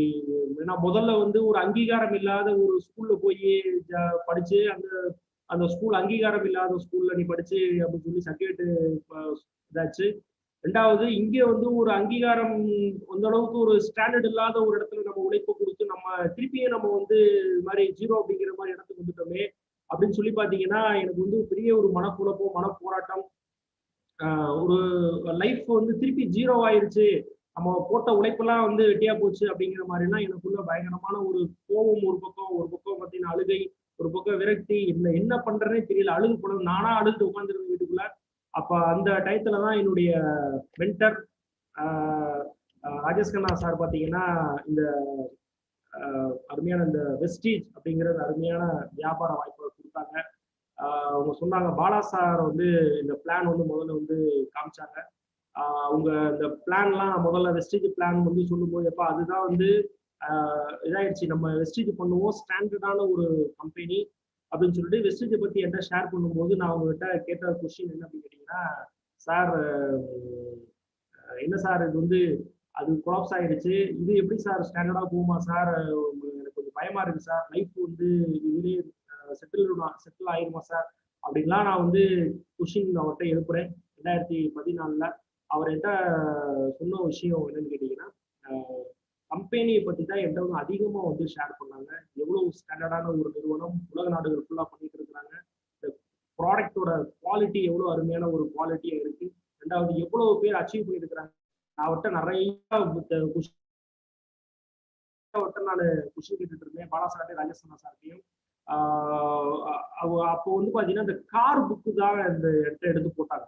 இந்த கார் புக்கை எடுத்து கையில கொடுத்த உடனே உண்மையிலேயே நான் அந்த கார் புக்கை பார்த்து தான் நான் வந்து நம்புனேன் அப்படின்னே நீங்க வந்து வச்சுக்கலாம். அந்த கார் புக்கை எடுத்து கையில வாங்கி பிரட்டி பார்க்கும்போது எனக்கு உள்ள ஓடிட்டு இருந்த அத்தனை சந்தேகங்களும் ஒவ்வொரு பக்கமா நான் திருப்ப திருப்ப திருப்ப திருப்ப திருப்ப எனக்கு உள்ள ஓடிட்டு இருக்க அத்தனை சந்தேகங்களும் நிவர்த்தி ஆகிக்கிட்டே இருந்துச்சு.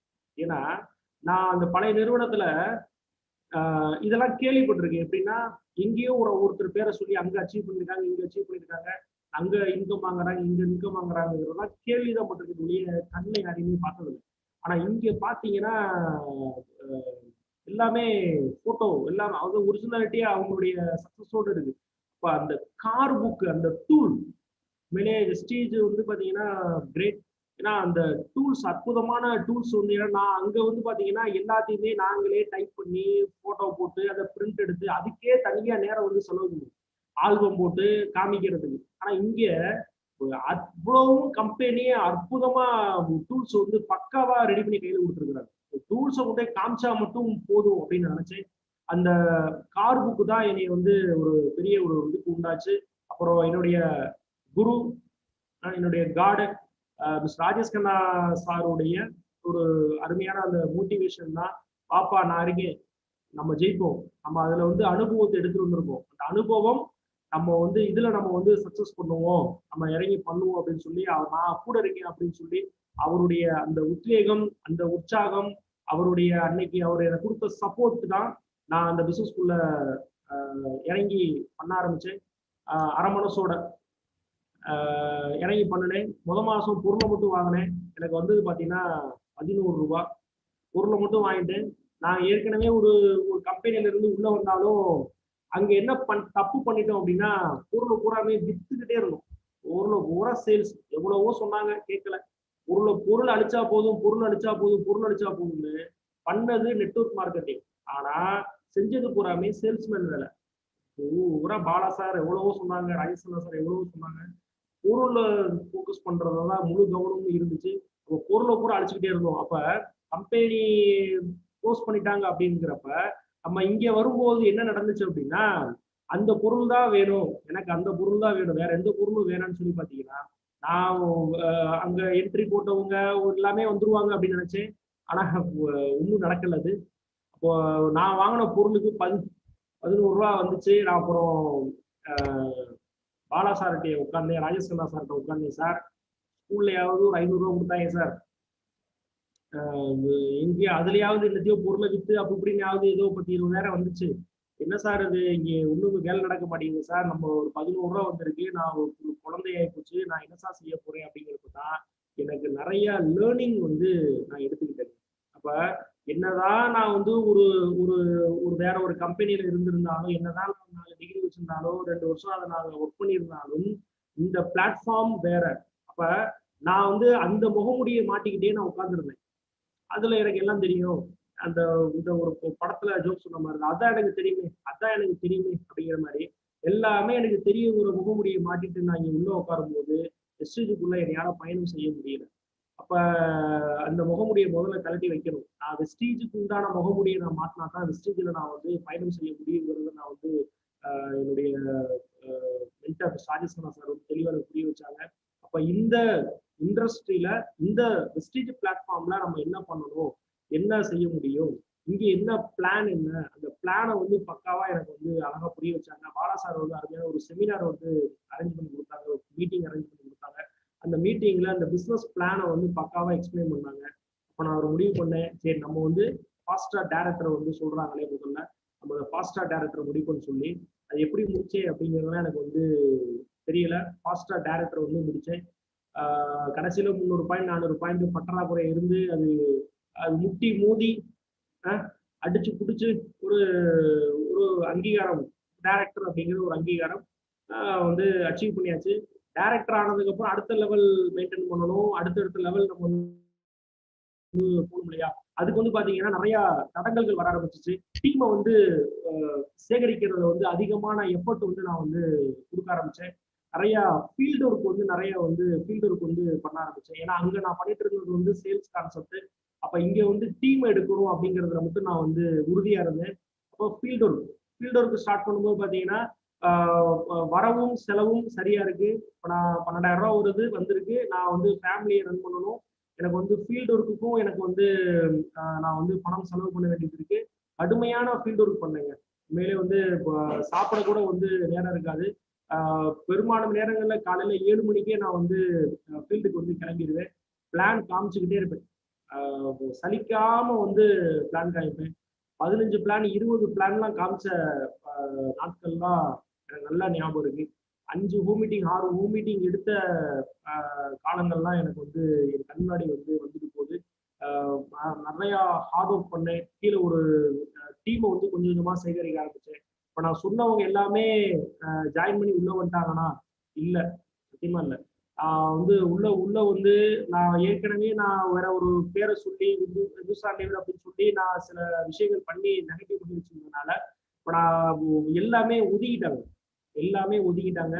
அப்புறம் இங்க நான் வந்து புது பிளாட்ஃபார்ம் புதுசா தான் நான் வந்து ஸ்டார்ட் பண்ணி, அதாவது எப்படி சொல்றதுன்னா ஜீரோல இருந்து ஸ்டார்ட் பண்ணி கொண்டு வந்த மாதிரி தான் நான் வந்து இந்த பிசினஸ் வந்து ஸ்டார்ட் பண்ணி நான் வந்து கொண்டு வந்தேன். ஃபீல்டு ஒர்க் வந்து நான் வந்து பண்ண வேண்டியது இருந்துச்சு. சில்வர் அப்படிங்கிற ஒரு லெவலை வந்து நான் வந்து ரீச் பண்ணேன். ஃபர்ஸ்ட் கீழே வந்து ஒரு டைரக்டரை வந்து கிரியேட் பண்ணிட்டு சில்வர் அப்படிங்கிற லெவலை முடிச்சேன். சில்வர் லெவலில் முடிச்சு கொஞ்சம் அப்படியே ஏன்னா எல்ஓபி ஃபர்ஸ்ட் வந்து எல்ஓபி வரல, ஒரு டைரக்டர் போனஸ் இந்த மாதிரி விஷயத்த வச்சுட்டு பார்த்தீங்கன்னா அப்படியே என்னுடைய பயணம் வந்து போயிட்டு இருந்துச்சு. ஆனால் என்னுடைய லேர்னிங்ல மட்டும் நான் வந்து ரொம்ப ஸ்ட்ராங்கா இருந்தேன். கத்துக்கணும், இந்த வியாபாரம் முழுசா கத்துக்கணும், வெஸ்டீஜ்னா என்னன்னு முழுமையா நம்ம புரிஞ்சுக்கணுங்கிறத மட்டும் எந்த மீட்டிங் ட்ரைனிங் நடந்தாலும் முதலா போய் உட்காந்துருவேன். ஃபர்ஸ்ட் நான் அட்டன் பண்ண இந்த ப்ராடக்ட் ட்ரைனிங் பார்த்தீங்கன்னா பிரவீன் சாருடைய ஒரு ப்ராடக்ட் ட்ரைனிங் வந்து மதுரையில் வந்து போட்டிருந்தாங்க 2015 ஜனவரின்னு நினைக்கிறேன். அப்போதான் போய் ஃபர்ஸ்ட் நான் வந்து ஒரு ஸ்டேஜில் ஒரு ப்ராடக்ட் ட்ரைனிங் வந்து அட்டன் பண்றேன். அப்போதான் இந்த ப்ராடக்ட் சம்பந்தமான நாலேஜ் வந்து எனக்கு கிடைக்க ஆரம்பிச்சிச்சு. உண்மையிலேயே அவருக்கு பிரவீன் சாருக்கு வந்து ஒரு மிகப்பெரிய நன்றி நான் வந்து தெரிவிச்சுக்கிறேன். ஏன்னா அருமையான ஒரு ட்ரைனிங் செஷன் வந்து அன்னைக்கு வந்து ப்ராடக்ட் எடுத்தாங்க. அதுக்கப்புறம் இன்னும் நிறைய தெரிஞ்சுக்கணுங்கிறதுக்காக இந்த ஒரு 5 மதுரையை சுற்றி இருக்கக்கூடிய ஒரு 5-6 டிஸ்ட்ரிக்ட்ல எங்க ப்ராடக்ட் ட்ரைனிங் எங்க நடந்தாலும் சரி முதலா போய் உட்காந்துருவேன். நோட்ஸ் அதிகமா நான் வந்து எடுக்க ஆரம்பிச்சேன். நிறைய லேர்னிங் வந்து நான் வந்து எடுத்துக்க ஆரம்பிச்சேன். இந்த மாதிரி லீடர்ஸ் அரேஞ்ச் பண்ணி கொடுக்கக்கூடிய ட்ரைனிங் மீட்டிங் இதுல வந்து நான் வந்து அதிகமா வந்து கலந்துக்க ஆரம்பிச்சேன். லேர்னிங் எடுத்துக்கிட்டே இருந்தேன். சில்வர் அப்படிங்கிற லெவலை வந்து ரீச் பண்றேன். ரெண்டாவது இதுல என்னுடைய அப்ளைன் அடிக்கடி எனக்கு வந்து சொல்ற ஒரு விஷயம் பாத்தீங்கன்னா, எனக்கு நிறைய பிரச்சனைகள் இருந்துச்சு. ஏன்னா நான் வந்து வருமானம் குறையுது. அப்ப சின்ன சின்ன கடன்கள் வந்து வர ஆரம்பிக்குது. நிறைய பிரச்சனைகள் வந்து என்னுடைய ஃபேமிலியை ரன் பண்றதுல வந்து பிரச்சனைகள் வருது. அதுல இப்ப நான் என்னுடைய கவனத்தை வந்து நான் அது மேல நான் செலுத்த ஆரம்பிச்சேன். எப்படின்னா மிஸ்ஸஸ் உடைய ஜுவல்ல எடுத்து பேங்க்ல வச்சாச்சு. ஊர்ல விவசாய கடன் வட்டி கம்மி அப்படின்னு சொல்லி ஜூன்ல பூரா அங்க வச்சாச்சு. அந்த ஜூன்ல திருப்பணும். இப்ப வீட்டுல செலவுக்கு பணம் கொடுக்கணும். அப்ப எனக்கு ஃபீல்டு ஒர்க்குக்கு பணம் தேவைப்படுது. இப்ப இது மாதிரி பிரச்சனைகள் நிறைய சந்திக்க ஆரம்பிக்கும் போது நான் வந்து கொஞ்சம் டவுன் ஆக ஆரம்பிச்சேன். அப்பதான் என்னுடைய அப்ளைன் எனக்கு சொன்ன என்னுடைய குரு, என்னுடைய மென்டார் ராஜேஷ் கண்ணா சார் சொன்ன விஷயம், இப்ப நீ வந்து எதுல ஜெயிக்கணும்னு நினைக்கிறியோ, எதுல நீ வரணும் பெருசா வரணும்னு நினைக்கிறீங்களோ அந்த விஷயத்து மேல உன்னுடைய கவனத்தை நீ செலுத்தினா தான்ப்பா நீ வந்து ஜெயிக்க முடியும். நீ அதை விட்டுட்டு உன் கவனம் பூரா எங்க இருக்குன்னா நீ பிளான் சொல்லி வராதவங்க, நீ சொல்லி ஜாயின் பண்ணாதவங்க, நீ சொல்லி பொருளை வாங்காம இருக்கவங்க, உன்னுடைய கடன், உன்னுடைய பிரச்சனை, நீ இதுல தான் நீ முழு கவனத்தையும் நீ அதெல்லாம் செலுத்தி வச்சிருக்கிற. அப்ப நீ தெரிஞ்சோ தெரியாமலேயோ உன்னுடைய எனர்ஜியை பூராமே உனக்கு தேவையில்லாத விஷயத்துல செலுத்திக்கிட்டு இருக்க. அப்ப நீ வந்து அதுதான்ப்பா வளரும். நீ வேணா பாரு, உன் கடன் வளர்ந்துருக்கா? ஆமா சார். உன் பிரச்சனை வளர்ந்துருக்கா? ஆமா சார். அப்ப நீ ஏன் வளர்ந்துருக்கு? நீ அதுல கவனம் செலுத்திட்டு இருக்க, வளருது. அப்படி அதை விட்டுட்டு உனக்கு என்ன வேணும்? வெஸ்டேஜ்ல நீ ஜெயிக்கணும், வெஸ்டேஜ்ல பெருசா வரணும், வெஸ்டேஜ்ல 1 லட்ச ரூபா சம்பாதிக்கணும், அதான உன்னுடைய இலக்கு. அப்போ இலக்கு மேல முழு கவனத்தை செலுத்து. அதை போய் நீ சரி பண்ண முடியுமா? முடியாது. அப்ப இதை நீ உன் கையில இருக்கிற விஷயத்த நீ கவனம் செலுத்து. அப்ப இதுல நீ பெருசா வந்துருவ அப்படின்னு எனக்கு வந்து கூப்பிட்டு சில விஷயங்கள் எனக்கு வந்து பகிர்ந்துட்டாங்க. நான் அதுக்கப்புறம் என்ன செய்ய ஆரம்பிச்சேன் அப்படின்னு கேட்டீங்கன்னா, என்னுடைய முழு கவனத்தையும் நான் வந்து வியாபாரம் மேல நான் வந்து செலுத்த ஆரம்பிச்சேன். ஃபுல் ஃபிளெக்ஜ்டா வந்து வெஸ்டீஜ் மேல வந்து என்னுடைய முழு கவனமும் இருந்துச்சு. கொஞ்சம் கொஞ்சமா வியாபாரம் வளர ஆரம்பிச்சுது. அந்த வருஷம் பார்த்தீங்கன்னா 23,000 ரூபாய் என்னுடைய இன்கம். எனக்கு என்ன ஒரு விஷயம் என்னோட அப்ளைன் சொல்லி கொடுத்துருக்காரு, ராஜேஷ் சொல்லி கொடுத்துருக்காருன்னா, நீ ஒரு இன்கம் ஏறி வந்தீங்கன்னா அந்த இன்கம் மினிமம் அந்த இன்கம் நீ மெயின்டைன் பண்ணணும். அந்த அளவுக்கு நீ வந்து டீமை வந்து அவருடைய பிசினஸ் வந்து குறைவிடாம வச்சுக்கணும் அப்படிங்கறத வந்து எனக்கு ஆரம்பத்துல இருந்து எனக்கு வந்து சொல்லி கொடுத்த விஷயம். இந்நாள் வரைக்கும் பாத்தீங்கன்னா நான் இன்கம் வந்து விட்டு நான் கீழே இறங்கினதில்லை. ஒரே ஸ்டெபிலிட்டியா நான் வந்து கொண்டு போயிருக்கிறேன். அந்த விஷயத்துல எனக்கு வந்து பாத்தீங்கன்னா பாலாசருடைய அறிவுரை, பாலாசருடைய ஐடியாஸ், சில இதெல்லாம் வந்து எனக்கு வந்து நிறைய வந்து ஷேர் பண்ணியிருக்கிறாங்க. அதெல்லாம் வச்சுட்டு பாத்தீங்கன்னா மினிமம் லெவல் வந்து நான் பாத்தீங்கன்னா ஒரு ஏர்ன இன்கமா அப்படியே மெயின்டைன் பண்ணி தான் நான் வந்து கொண்டு போயிருக்கிறேன். அதனால ஒரு 23,000 இந்த ரேஞ்ச் வந்து 2015 அந்த ரேஷியோல என்னோட இன்கம் வந்து போய்கிட்டு இருக்கு. அடுத்து பாத்தீங்கன்னா அதோட இன்கம் வந்து எனக்கு பத்தல. இப்ப என்னுடைய ட்ரீமை நான் பெருசு பண்றேன். என்னுடைய கனவு பெருசா இருக்கு. சரியா? ஆனா நடக்கிறது வந்து பாத்தீங்கன்னா வேற மாதிரி நடந்துட்டு இருக்கு. நான் நினைக்கிற விஷயம் எதுவுமே வந்து நடக்கல. உழைப்பு, அதிகமான உழைப்பை நான் வந்து கொடுத்துட்டு இருக்கேன். ஆனா நான் வந்து அந்த உழைப்பு அதிகமா நான் கொடுத்துட்டு இருந்தாலும் திருப்பி பாத்தீங்கன்னா அந்த டீமை பில்ட் பண்றதுல நிறைய பிரச்சனைகள் இருந்துச்சு. நான் உள்ள கொண்டு வந்து ஒரு டீமை பில்ட் பண்ணி நான் வந்து கொண்டு போய்கிட்டு இருப்பேன். அதுக்குள்ள பாத்தீங்கன்னா அங்க ஒரு சின்ன ஒரு சர்க்கிள் வந்து வர ஆரம்பிக்கும். இப்ப அது மாதிரி நிறைய விஷயங்கள் வந்து எனக்கு வந்து நடந்துகிட்டே இருந்துச்சு. ஸ்டெபிலிட்டியா வந்து போல, அப்படியே ஒரே மாதிரி வந்து போல. ஒரு ஒரு பாத்தீங்கன்னா 2016 சென்னையில ஒரு டீம் நல்லா குரோ பண்ணி வாரம் ரெகுலராக நான் போவேன். போய் நான் சர்வீஸ் பண்ணி கொடுத்துட்டு இருந்தேன். மதுரையில அந்த டீம் இருந்துச்சு. நல்லா குரோவாய் வந்துட்டு இருந்துச்சு. சரி, நமக்கு ஒரு டீம் வந்து நல்லா செட்டில் ஆயிருச்சு, இந்த டீமை வச்சு நம்ம வந்து பெருசா வந்துடலாம் அப்படின்னு ஒரு 35,000 வருது அப்படின்னு நினைச்சிட்டு இருக்கும் போது என்ன ஆகுதுன்னா, அந்த டீம் வந்து அப்படியே ஒரு டோட்டலா கொலாப்ஸ் ஆகுது. அங்க பிரச்சனைகள், பிரச்சனை இல்லாத இடம் எங்கேயாவது இருக்கா? எங்கேயுமே இல்லை. அப்ப ஒரு சர்க்கிள் வருதுன்னா அந்த டீம் அப்படியே வந்து கொலாப்ஸ் ஆகுது. அப்படியே டோட்டல் இந்த டீம்ல வந்துட்டு இருக்க பாயிண்ட் பூராமே அப்படியே வந்து குறையுது. பாத்தீங்கன்னா என்ன என்ன பண்றதுன்னே எனக்கு வந்து தெரியல. ரொம்ப ரொம்ப மன வருத்தப்பட்டேன். என்னடா நம்ம இப்படி உழைப்ப கொடுத்துட்டு இருக்கோம், கார் ஃபண்டு வர ஆரம்பிச்சிருச்சு. ஆனா ஒரு டீம் வந்து மேஜர் டீம் இருக்குது. மேஜர் டீம்ல வந்து ஒரு சின்ன குளறுபடி நடக்குது. அந்த டீம் டோட்டலா வந்து விட்டுறாங்க. அப்ப அடுத்து திருப்பி அடுத்து என்னுடைய இப்ப இந்த மாதிரி சூழ்நிலை வருமா அப்படின்னா, இதெல்லாம் ஃபேஸ் பண்ணாம நெட்வொர்க் மார்க்கெட்டிங்ல பெரிய லெவல்ல ஜெயிக்க முடியாது அப்படிங்கிறது என்னுடைய மென்டர் ராஜேஷ் கண்ணா சாருடைய அடிக்கடி அவர் சொல்ற விஷயம் அதுதான். சரியா? நீங்க என்ன எதுவா இருந்தாலும் நீ சந்திச்சுதான்பா வரணும். நீ ஃபேஸ் பண்ணாதான் நீ வந்து தைரியமாவ அப்படின்னு எனக்கு அடிக்கடி வந்து அட்வைஸ் கொடுப்பாங்க. அதனால நான் திருப்பி மனம் தளராம திருப்பி நான் வந்து அதர் டீமை வந்து நான் வந்து பில்ட் பண்ண ஆரம்பிக்கிறேன். இதுக்கு எனக்கு கொஞ்சம் டைம் வந்து எடுத்துக்கிச்சு. டைம் எடுத்து அந்த டீம் வந்து நான் வந்து பில்ட் பண்ண ஆரம்பிக்கிறேன். அப்புறம் பாத்தீங்கன்னா 66,000 என்னுடைய இன்கம் வந்து போக ஆரம்பிக்குது. ஒவ்வொரு வருடமும் அப்படியே அந்த ரேஞ்சில் வந்து வந்து கொண்டு போறேன். 66,000 ரூபாய் என்னுடைய இன்கம் வந்து வருது.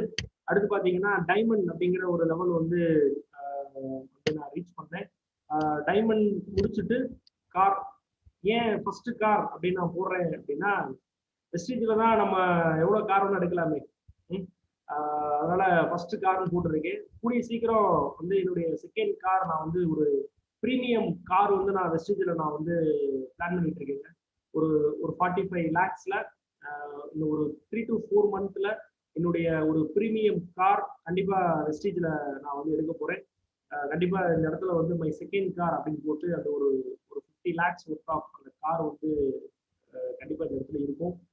கண்டிப்பா அது வந்து நடக்கும். சரியா? என்னுடைய ஃபர்ஸ்ட் கார் வந்து நான் வந்து அச்சீவ் பண்றேன். ஒரு 65,000 ரேஞ்சு வந்து இன்கம் எனக்கு எடுத்துட்டு இருக்கும்போது அவ்வளவு சந்தோஷமான விஷயம். ஏன்னு கேட்டீங்கன்னா, என்னுடைய பரம்பரையிலேயே யார்ட்டையுமே கார் இல்லை. எங்க அப்பா போலீஸு. சரியா? எனக்கு தெரிஞ்ச பரம்பரையிலேயே கார் இல்லை. முதல்ல வந்து அதுவும் வெஸ்டேஜ்ல ஓசியா கார் வாங்கினது வந்து நான் தான். எங்க அப்பாவுக்குலாம் அவ்வளவு சந்தோஷம். என்னையாலேயே வந்து அது நினைச்சு கூட பார்க்க முடியாத ஒரு விஷயம். நான் ஒரு டீச்சரா இருந்திருந்தா அந்த வெஸ்டேஜ்ல கவனம் செலுத்தாம நான் வெறும் டீச்சரா மட்டும் நான் இருந்திருந்தா அதிகபட்சமா நான் எதுல பயணம் பண்ணிருக்கலாம்னா, எங்கேயாவது சொந்தக்காரங்க வீட்டுக்கு எங்கேயாவது நான் போனா வாடகை கார் பிடிச்சி வேணா நான் வந்து போலாம். ஒரு ரெண்டுக்கு டாக்ஸி எடுத்துட்டு வேணா நான் வந்து பயணம் பண்ணிருக்கலாம். அதிகபட்சமா போனா ஒரு ரிட்டையர்ட் ஆகிற ஸ்டேஜ்ல ஒரு செகண்ட் ஹேண்ட் காரை வாங்கி நான் வந்து அதுல வேணா பயணம் பண்ணலாம். ஆனா ஒரு 10 லட்ச ரூபா கார் வந்து என்னுடைய பயணம் வந்து அதுல வந்து போயிட்டு இருக்கு. உண்மையிலே இந்த கிரேட் ஸ்டேஜ், இந்த இண்டஸ்ட்ரி, டைரக்ட் செல்லிங் கான்செப்ட், அதாவது என்னுடைய அப்ளைன்ஸ், இவங்களுடைய சப்போர்ட், சரியா இந்த கார் வந்து நான் வந்து அச்சீவ் பண்றேன். கார் அச்சீவ் பண்ண உடனே என்னோட இன்கம் பார்த்தீங்கன்னா 1,00,000 rupees வந்து கொடுது. இப்போ 1,00,000 ரூபா என்னுடைய ட்ரீம் இன்கம், 1,00,000 ரூபா தொட்டுட்டா அப்படின்னு அப்படி கொஞ்சம் அப்படி ரிலாக்ஸ் பண்ணும்போது திருப்பி என்ன நடக்குதுன்னா, இன்னொரு ஒரு டீம் நல்லா சூப்பரா போயிட்டு இருக்குடா அப்படின்னு நினைச்சிட்டு இருக்கும்போது இன்னொரு ஒரு டீம் பார்த்தீங்கன்னா ஒரு மேஜரான டீம். என்னுடைய அதிகபட்ச உழைப்பை வந்து நான் அந்த டீமுக்கு தான் நான் வந்து கொடுத்துருந்தேன். இப்ப அது என்ன ஆகுதுன்னா அதுல வந்து கொலாப்ஸ் ஆகுது. நீங்க வெஸ்டேஜ் பண்ணிட்டு இருக்க நிறைய பேருக்கு பார்த்தீங்கன்னா அது ஒரு பெரிய ஒரு ப்ராப்ளமா இருக்குது. ஏதாவது குளறுபடி. அப்ப அந்த டீம் வந்து என் கூட இது பண்றாங்க, ப்ராப்ளம் வருது. அவங்க வந்து டோட்டலா வெளியே போறாங்க.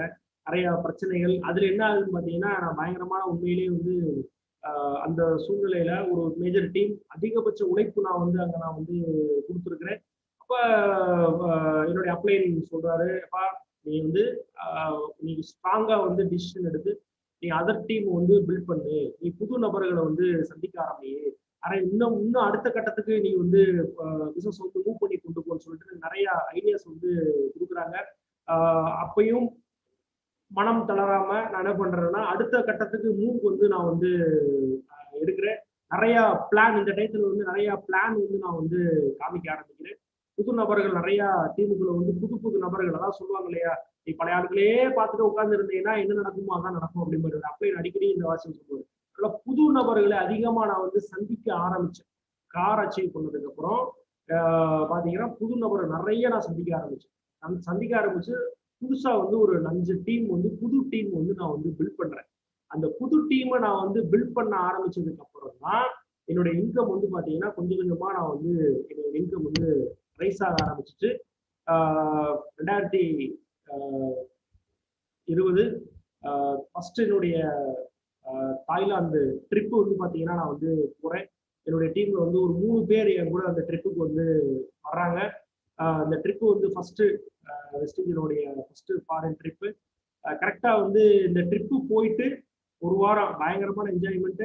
ரெண்டாவது என்னுடைய பரம்பரையில முதல்ல ஃபாரின் ட்ரிப் போனது நான் தான். உண்மையிலேயே பயங்கரமான ஒரு என்ஜாய்மெண்ட்டுங்க. எங்க அப்பா போலீஸ், மதுரையை தாண்டி எங்கேயும் கூட்டு போனது கிடையாது. மதுரையை தாண்டி மேக்சிமம் நான் எங்கேயுமே போனதில்லை.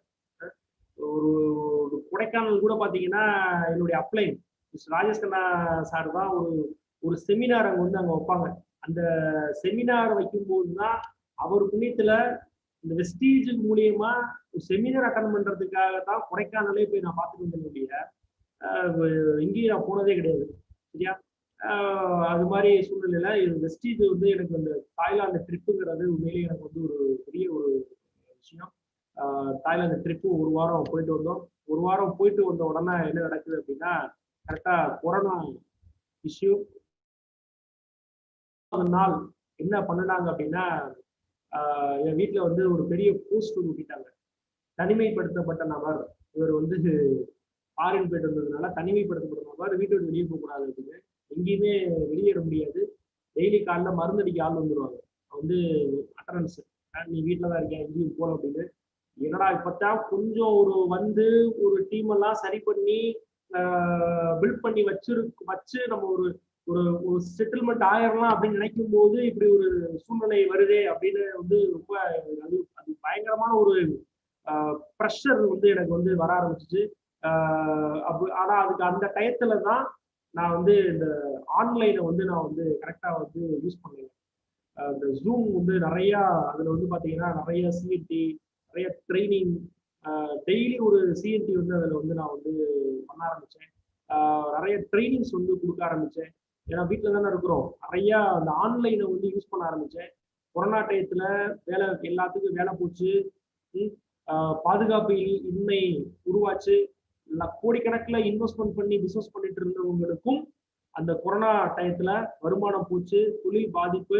ஆனா என்னுடைய கிரேட் மென்டர், என்னுடைய குரு ராஜஸ்கனா சார் வந்து அடிக்கடி சொல்லுவாங்க, இந்த பிசினஸ் வந்து செக்யூரிட்டியான ஒரு பிசினஸ், பாதுகாப்பான வருமானம் இருக்கு. யாரெல்லாம் குழு உருவாக்குறாங்களோ அவங்க தான் லைஃப்ல செட்டில்மெண்ட் ஆக முடியும். நீங்க வேலைக்கு போய் எந்த செட்டில்மெண்ட் ஆக முடியாது. பாதுகாப்பு இல்லை அப்படிங்கறது வந்து ஒவ்வொரு மீட்டிங் ட்ரைனிங்லையும் அதைத்தான் வந்து அதிகமா வந்து பிக்ஸ் பண்ணுவாங்க. உண்மையிலேயே இது வந்து இந்த நெட்வொர்க் இண்டஸ்ட்ரி பாதுகாப்பான வருமானம், ஆள் இல்லாட்டியும் காசு வரும், வேலை செய்யாட்டியும் காசு வரும் அப்படின்னு நிறைய ட்ரைனிங்ல நான் கேட்டிருக்கேன். ஆனா நான் உண்மையிலேயே உணர்ந்த விஷயம் என்ன தெரியுமா? வீட்டை விட்டு வெளியே போல, போஸ்ட் விட்டுட்டாங்க தனிமைப்படுத்தப்பட்ட நபர் அப்படின்னு. ஆனா அடுத்த மாதம், அந்த மாதம் நான் ஆன்லைன்ல உட்கார்ந்து நான் பண்ணதுக்கு எனக்கு வெஸ்டேஜ்ல இருந்து வந்தது பாத்தீங்கன்னா 1,22,000 ரூபாய். நீங்க கற்பனை பண்ணி பாருங்க. இங்கு பூராவே இருக்க வேலையை பூரா காலி பண்ணி வீட்டுக்கு கட்டிட்டு இருக்காங்க. எந்த தொழில் நடக்கல, எந்த வேலையும் நடக்கல, ஸ்தம்பிச்சு போயிருக்கக்கூடிய சூழ்நிலையில அப்ப இங்க குழுவை உருவாக்கி வச்சதுனாலதான் நமக்கு வந்து இந்த பாதுகாப்பான வருமானம் வருந்திருக்கு அப்படிங்கிறத நான் வந்து ஆணித்தனமா நான் வந்து உணர்ந்த விஷயம். செக்யூரிட்டி வெஸ்டேஜ்ல வந்து இந்த செக்யூரிட்டி இருக்குங்கிறத நான் வந்து உணர்ந்த விஷயம். அடுத்து பாத்தீங்கன்னா ஜூன்ல என்னோட இன்கம் பாத்தீங்கன்னா 1,86,000 வந்து போகுது. ஜூலைல 2,26,000 போகுது. அடுத்து பாத்தீங்கன்னா யூனிவர்சல் கிரவுண்ட் டைரக்டர் அப்படிங்கிற ஒரு லெவல் வந்து நான் வந்து முடிக்கிறேன். இந்த கொரோனா டயத்துல யூனிவர்சல் கிரவுண்ட் நான் முடிக்கிறேன். என்னுடைய அப்ளை, என்னுடைய கார்டு பாத்தீங்கன்னா உண்மையிலே எங்க இந்த ராஜஸ்கனா சார் உண்மையிலே வந்து இந்த ரெகக்னேஷன் பாத்தீங்கன்னா பிச்சு பெடல் எடுத்துருவாரு. அது மாதிரி வந்து ரெகக்னேஷன் வந்து கொடுக்க முடியாது. அருமையான ஒரு ஈவெண்ட் வந்து மதுரையில வந்து ஒரு பிரம்மாண்டமான ஒரு ஈவெண்ட் வந்து பண்ணணும். அதுல பாத்தீங்கன்னா அந்த ரெகக்னேஷன் வந்து கிடைச்சிச்சு. எனக்கு பிடிச்ச விஷயம் எங்களுடைய இந்த இவருடைய குழு பாத்தீங்கன்னா இன்னைக்கு ஒரு மாமா, அத்தை, மச்சான், தம்பி, அக்கா, இப்படி வந்து பாத்தீங்கன்னா ஒரு ஃபேமிலி மாதிரிதான் இங்க வந்து ஒரு பிசினஸ் பண்ற ஒரு ஃபீலே இருக்காது. அவர் கூட இருக்கும்போது பாத்தீங்கன்னா ஏதோ நம்ம ஒரு ஃபேமிலியில ஒரு நபர் அப்படி, நம்ம அண்ணன் அப்படிங்கிற மாதிரி ஒரு ஃபேமிலியில இருக்கக்கூடிய ஒரு இதுலதான் இங்க வந்து பயணம் பண்ணிட்டு இருக்கிறதுனாலதான் ஒரு ஒரு பாரமா இல்லாம, ஒரு பெரிய விஷயமா இல்லாம ஒரு ஒரு ஒரு ஈஸியான ஒரு சாதாரண ஒரு விஷயமா வந்து போயிட்டு இருக்கு. செப்டம்பர் 2,40,000 இன்கம் வந்து போகுது. பாத்தீங்கன்னா 2,56,000 ரூபாய் ஐஎஸ்டி இன்கம். ஆவரேஜா பாத்தீங்கன்னா 2,40, 2,45 இந்த லெவல்ல என்னோட இன்கம் போயிட்டு இருக்குது. டோட்டலா இந்த நேற்று காலையில தான் நான் வந்து அதுவும் கணக்கு பார்த்தேன். எனக்கே ஒரு ஒரு பிரமிப்பு என்ன அப்படின்னு கேட்டீங்கன்னா, டோட்டலா வந்து பாத்தீங்கன்னா வெஸ்டேஜ்ல இந்த 6 வருடங்கள்ல ஒரு 81 லட்சம் 81 lakhs வந்து வெஸ்டேஜ் மூலயமா நான் வந்து இன்கம் எடுத்திருக்கேன் நினைக்கும் போது உண்மையிலே எனக்கே, ஏன்னா நான் கணக்கு பார்க்கல, நான் ஒரே ஓடிட்டே இருந்தேன். இந்த ப்ரோக்ராமுக்காக உட்கார்ந்து இதெல்லாம் எழுதி பார்க்கும்போது தான் எனக்கே பெரிய ஒரு பிரமிப்பா இருந்துச்சு. கிட்டத்தட்ட ஒரு 3/4 கோடி வெஸ்டேஜ் மூலியமா நான் வந்து சம்பாதிச்ச பணம் வித்தவுட் இன்வெஸ்ட்மெண்ட். நான் வந்து 5 டிகிரி வச்சு ஸ்கூல்ல 5 டிகிரி வச்சு நான் ஸ்கூல்ல வேலை பார்த்தேன். 500 ரூபா வந்துச்சு. சரியா? அந்த டிகிரி வந்து எனக்கு பணம் சம்பாதிச்சு கொடுக்கல. இந்த இண்டஸ்ட்ரி வெஸ்டேஜ் பிளாட்ஃபார்ம் இன்னைக்கு மாதம் ஒரு 2.5 லட்சம் ரூபாய் எனக்கு வந்து ஒரு பாதுகாப்பான வருமானம் வெஸ்டேஜ் எனக்கு கொடுக்குது அப்படின்னா நம்ம எவ்வளவு கவனம் இதுல செலுத்தணும், எவ்வளவு சீரியஸா வெஸ்டேஜ் நமக்கு வந்து வெஸ்டேஜ் நம்மகிட்ட கேட்கறது வந்து நேரம் மட்டும்தான். நம்மளுடைய நேரத்தை நம்ம எவ்வளவு கொடுக்குறோங்கிறத பொறுத்து தான் இங்க நம்முடைய வளர்ச்சி வந்து இருக்குது. இன்னைக்கு பாத்தீங்கன்னா ஒரு பெரிய ஒரு லைஃப் ஸ்டைல் எனக்கு வந்து கிடைச்சிருக்கு. ஒரு ப்ரீமியம் கார் வந்து நான் வந்து ஒரு 3 monthsல வந்து ஒரு 50 lakhs worth of premium car வந்து நான் வந்து வெஸ்டேஜ் கார்பனோட மூலியமா நான் வந்து அச்சீவ் பண்ண போறேன். இப்போ இவ்வளவு பிரம்மாண்டம், இவ்வளவு விஷயம் வெஸ்டேஜ் மூலியமா எனக்கு வந்து கிடைச்சிருக்கு. என்னுடைய team pillars mister Pandiarajan sir வந்து டைமண்ட் டைரக்டரா இருக்கிறாங்க. இவங்க வந்து என்னுடைய டீம்ல இவங்க வந்து ஒரு கார் அச்சீவர். இவங்க வந்து மதுரை. இவங்க மாதம் கிட்டத்தட்ட ஒரு 75,000 ரூபாய் இவருடைய இன்கம். இவர் வந்து பார்த்தீங்கன்னா ஒரு கார் அச்சீவ் பண்ணியிருக்கிறாங்க. அடுத்து என்னுடைய 2வது டீம் பார்த்தீங்கன்னா மிஸ்டர் செல்லப்பாண்டி, என்னுடைய நண்பர். பார்த்தீங்கன்னா டைமண்ட் டைரக்டர், என்னுடைய கிளாஸ்மேட்டு.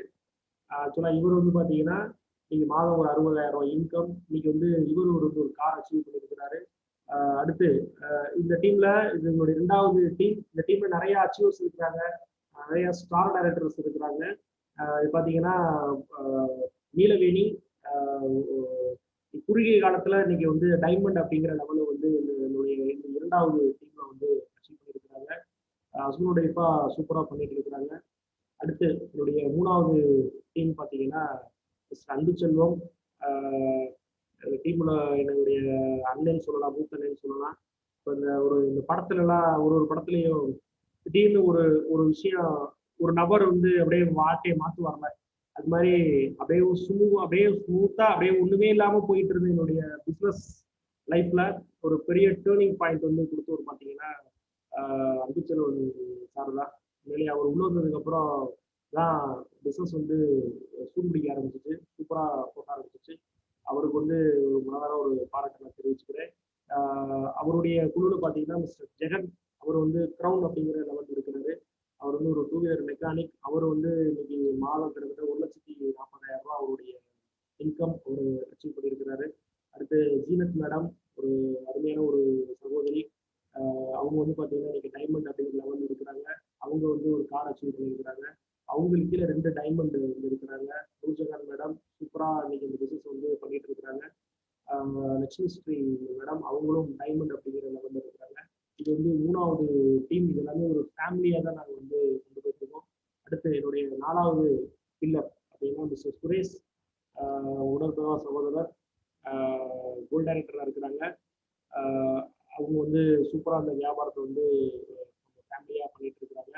அடுத்து பார்த்தீங்கன்னா என்னுடைய அண்ணன் பாலா அண்ணன், பிஎஸ்என்எல் இன்ஜினியர். அவர் ஆக்சுவலாக அவங்க வந்து பாலா அண்ணன் வந்து என்னுடைய டியூஷன் வாத்தியார். அவர் நான் வந்து 10th 11th 12th வந்து அவர்கிட்ட தான் நான் டியூஷன் படித்தேன். அக்கா தான் டியூஷன் எடுப்பாங்க. இப்போ என்னுடைய டியூஷன் டீச்சர் வந்து பார்த்தீங்கன்னா இப்போ நம்ம வெஸ்டீஜில் ஜாயின் பண்ணி இன்னைக்கு அவங்க கோல்டு அப்படிங்கிற ஒரு டைட்டில் வந்து அச்சீவ் பண்ணியிருக்காங்க. என்னோட அண்ணன், அக்கா. அடுத்து பார்த்தீங்கன்னா என்னுடைய சகோதரர் முருகன் திருச்சியில் இருக்கிறாங்க. அவங்க வந்து 6வது டீம். அவங்க வந்து சூப்பராக இன்னைக்கு வந்து பிசினஸ் வந்து பண்ணிட்டு இருக்கிறாங்க. அடுத்து மிஸ்ஸஸ் மஞ்சுளா, என்னுடைய அக்கா. அவங்க வந்து தேனி ஒரு ப்ரொஃபஸர், அவங்க காலேஜ் ப்ரொஃபஸர். அவங்க அந்த பிசினஸ் வந்து பண்ணிட்டு இருக்கிறாங்க, டைரக்டர் அப்படிங்கிற லெவலில் இருக்கிறாங்க. அடுத்து என்னுடைய 8வது டீம் என்னுடைய தம்பி மகாராஜன், திருநெல்வேலி அம்பாசமுத்திரம் ஒரு ஊர்ல இருக்கிற அவரு பிரான்ச் டைரக்டர். இதுதான் இந்த ஃபேமிலி தான். நான் இந்த ஃபேமிலிக்காக தான் நான் வந்து ஒர்க் அவுட் பண்ணிட்டு இருக்கேன். இது என்னுடைய குழு. இது என்னுடைய டீம்ல கார் அச்சீவ் பண்ணவங்க பார்த்தீங்கன்னா, நான் கார் அச்சீவ் பண்ணிட்டேன். பாண்டியராஜன் சார் வந்து ஒரு கார் அச்சீவ் பண்ணியிருக்கிறாங்க, ஒரு கிரேட் லீடர், இன்னைக்கு டைமண்ட் அப்படிங்கிற லெவலில் இருக்கிறாங்க. அடுத்து ஜெகன் சார் வந்து பார்த்தீங்கன்னா கார் அச்சீவ் பண்ணியிருக்கிறாரு. அடுத்து அன்பு சார், அவரு ஒரு car achiever, diamond director. Jegan sorry அவர் வந்து crown director. Anbu sir diamond. அடுத்து பார்த்தீங்கன்னா ஜீனத் மேடம், அவங்க டைமண்ட், அவங்க வந்து ஒரு கார் அச்சீவ் பண்ணியிருக்கிறாங்க.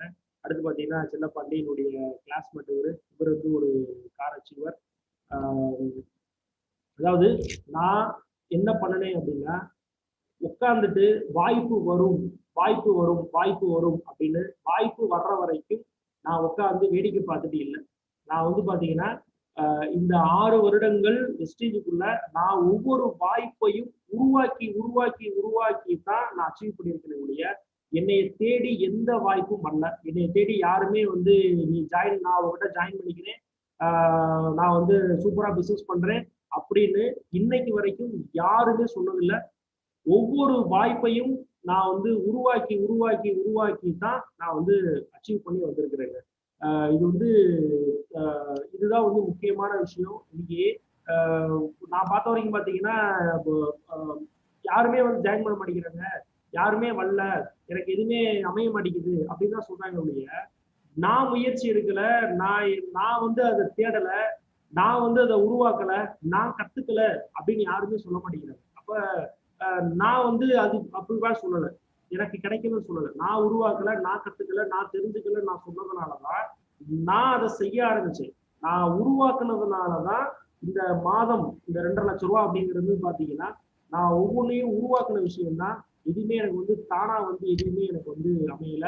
என்னுடைய அப்ளைன் அடிக்கடி சொல்லுவாரு, இப்ப 1 வருஷம் பலன் வேணும் அப்படின்னா நீ வந்து விவசாயம் பண்ணலாம், தாவரங்கள் மூலியமா கிடைக்கும். ஆனா 10 வருஷம் உனக்கு பலன் வேணும் அப்படின்னா வந்து மரங்கள் நடலாம். ஆனா 100 வருஷம் உனக்கு வந்து பலன் வேணும் அப்படின்னா நம்ம வந்து நெட்வொர்க் குரோ பண்ணணும் அப்படின்னு சொல்லுவாரு.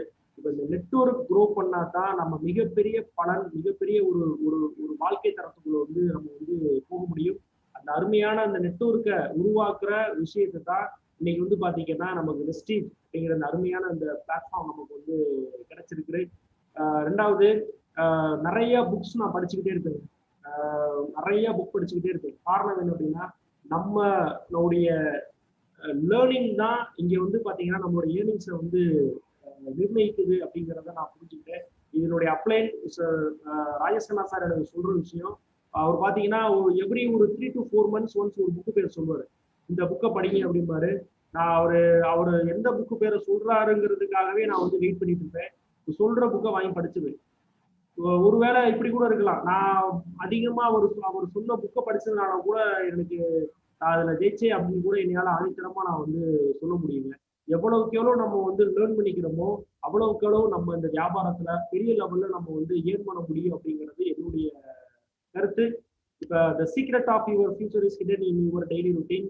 இது பாத்தீங்கன்னா பாலா சார் அடிக்கடி சொல்லுவாங்க, நம்ம டே டு டே என்ன பண்றோம், டெய்லி என்ன பண்றோங்கிறது தான் இந்த வியாபாரத்துல நம்மளுடைய வளர்ச்சி நிர்ணயிக்க போகுது அப்படின்னு. இப்ப நான் டெய்லி பண்ற விஷயம் பாத்தீங்கன்னா அதை நான் இன்க்ரீஸ் பண்ணிட்டே இருந்தேன். நிறைய பிளான், என்னுடைய டீமுக்காக நிறைய பிளான் நான் வந்து காமிக்க ஆரம்பிச்சேன். என்னுடைய டீமுக்காக நிறைய ஹோம் மீட்டிங்ஸ் நான் வந்து பண்ண ஆரம்பிச்சேன். டெய்லி டே டு டே நான் இந்த வியாபாரத்துக்காக, நான் என்னுடைய குழுவோட வளர்ச்சிக்காக நான் என்னென்னலாம் செலவு பண்றேன், என்னுடைய தட் மீன்ஸ் என்னுடைய நேரத்தை நான் எவ்வளவுலாம் நாங்க கொடுக்குறேன், நான் என்னென்னலாம் நாங்க ஒர்க் பண்றேன் அப்படிங்கிறது தான் என்னுடைய வளர்ச்சி. அதனால நான் அதிகமான நேரங்கள் என்னுடைய குழுக்காக கொடுத்துருக்கேன். டே டு டே நான் ஒர்க் அவுட் நான் பண்ணிட்டே இருந்ததுனாலதான் இந்த வளர்ச்சி வந்து வந்திருக்கு. சும்மா உட்காந்துருந்தா இதா கிடைக்குமா? கண்டிப்பா வந்து கிடைக்காது. அப்ப நம்ம வந்து டே டு டே நான் என்ன பண்றேன் அப்படிங்கிறது தான் என்னுடைய பிற்கால வளர்ச்சியை வந்து இங்க வந்து நிர்ணயிக்குது. ஃப்ரெண்ட்ஸ், இது என்னோட அப்ளைன் எனக்கு சொன்ன விஷயம். ட்ரீம் பிக், பெரிய கனவோடு இருந்தா வெஸ்டீஜில் வந்து ஜெயிச்சிடலாம். ஹார்ட் ஒர்க் இருக்கணும். வேலை பார்க்காம இந்த உலகத்துல எதுவுமே கிடைக்காது, சும்மா எதுவுமே கிடைக்காது. Stay focus. நமக்கு என்ன வேணும் அப்படிங்கிறதுல வந்து நம்ம வந்து தீவிரமா இருந்தோம்னா, நமக்கு என்ன வேணுங்கிறத மட்டும் நினைச்சு அதுல மட்டும் நம்ம கவனம் செலுத்தி அதுல மட்டும் நம்ம ஃபோக்கஸ்டா இருந்தோம்னா, அது மாதிரியான நபர்கள் நம்ம சுத்தி வச்சுக்கிட்டோம் அப்படின்னா கண்டிப்பா நம்மளால ஜெயிக்க முடியும். அப்ப வெஸ்டீஜ் இதுதான். கனவு பெருசா இருக்கணும், பெரிய கனவு வச்சுக்கணும். கனவு பெருசா இருக்குன்னா கண்டிப்பா வெஸ்டீஜ் அதை வந்து நிஜமாக்கி கொடுக்கறதுக்கு வெஸ்டீஜ் அருமையான பிளான், சூப்பரான பிளான் ஒன்று வச்சிருக்கிறாங்க. நிறைய லீடர் சப்போர்ட்டிங் சிஸ்டம் வந்து கொடுக்குறாங்க. அதுல நம்ம மட்டும் அதுல ஃபோக்கஸா இருந்தோம் அப்படின்னா நம்மளுடைய டீம், அது மாதிரி என்னுடைய ட்ரீம் மாதிரி பெரிய கனவு இருக்கிற மனிதர்களை நம்ம சரௌண்டிங் நம்ம வந்து நம்ம குழுவா நம்ம உருவாக்கிக்கிட்டோம் அப்படின்னா கண்டிப்பா நம்மளுடைய வளர்ச்சியை இங்க யாராலையும் தடுக்க முடியாது. அதனால பெரிய ட்ரீமோட நம்ம செயல்பட்டோம்னா கண்டிப்பா இதில் அச்சீவ் பண்ண முடியும் அப்படிங்கிறது என்னுடைய கருத்து. அதனால ஹாப்பி. இந்த எம்டிஎம் அப்படிங்கிற இந்த ப்ரோக்ராம் உங்கள்கிட்ட என்னுடைய விஷயத்த வந்து என்னுடைய லைஃப்பை பற்றி உங்கள்கிட்ட ஷேர் பண்ணிக்கிறதுக்கு எனக்கு இந்த அருமையான வாய்ப்பு கொடுத்ததுக்கு வந்து மிகப்பெரிய நன்றியை நான் வந்து திருப்பி என்னுடைய லீடர்ஸ், வெஸ்டீஜ் மேனேஜ்மெண்ட், அப்புறம் பார்த்தீங்கன்னா பிரவீன் சார், அசோக் சாருக்கு வந்து என்னுடைய மிகப்பெரிய நன்றியை நான் தெரிவிச்சுக்கிறேன். Wish you well. Thank you friends. Very great sir. சூப்பராக இருந்தது. ரொம்ப நிதானமா பொறுமையா இன்னைக்கு வந்து உங்களோட சக்சஸ் ஸ்டோரி, இந்த பயணம் சக்சஸ் ஸ்டோரி அப்படிங்கிறது வந்து ஸ்டில் இது ஒரு ஆரம்பம் அப்படிங்கிற இடத்துலதான் இப்ப நீங்க காமிச்சிருக்கீங்க. இந்த ஒரு வளர்ச்சி அப்படிங்கிறது உங்களுடைய பொறுமை அண்ட் நிதானம் இதை காமிக்குது. எந்த இடத்துலையுமே நீங்க அந்த ஒரு தோல்வியை கண்டு நீங்க பயப்படல, அதை தாண்டி இதுல எப்படி வெற்றி அடைய முடியும் அப்படிங்கிற இடத்த மட்டும் தான் நீங்க பாத்தீங்க. ஸோ நான் ஸ்டார்டிங்ல சொன்ன அந்த ஒரு ஸ்டோரி மாதிரி தான். எஸ், அதாவது எதுவுமே திசை திருப்புறதுக்கு நிறைய விஷயங்கள் நமக்கு இருந்தால் கூட, பட் நீங்க திசை திரும்பாமல் அதை எப்படி வந்து கரெக்டான டைரக்ஷனுக்கு கொண்டு போகணுமோ அந்த மாதிரி நீங்க வந்து கொண்டு வந்து உங்க லைஃப்ல ஒரு மிகப்பெரிய சக்சஸ் நீங்க அடைஞ்சிருக்கீங்க. எஸ், இதை விட நீங்க இன்னும் மேல மேல நிறைய நீங்க வளரணும். டியூசிங்கிற ஒரு டைட்டில் வெஸ்டீஜ் மூலமாக நீங்க அடையணும். ஸோ நிச்சயமாக சார் எங்களோட சப்போர்ட் என்றைக்கும் வந்து உங்களுக்கு கண்டிப்பாக உண்டு. நீங்க மட்டும் இல்லாம உங்க டீம்ல இன்னும் நிறைய க்ரௌண்ட் டைரக்டர்ஸ் வந்து வளரணும். ஸோ அந்த எக்கனாமிக் இண்டிபெண்டன்ஸ், ஏன்னா வெஸ்டீஜோட தாரக மந்திரமே அதுதான், எக்கனாமிக் இண்டிபெண்டன்ஸ். ஸோ ஒவ்வொருத்தரும் அவர் விரும்பக்கூடிய பொருளாதார சுதந்திரத்தை ஏற்படுத்தி கொடுக்கறதா வெஸ்டீஜோட முக்கியமான ஒரு மிஷன் அப்படின்னு நீங்க சொல்லலாம். அதுல ஒரு சரியான பங்கு உங்க மூலமாகவும் நிறைய குடும்பங்களுக்கு வந்து இது கிடைச்சிருக்கு அப்படிங்கிறத இந்த நேரத்துல வந்து நீங்க புரிய வச்சிருக்கீங்க.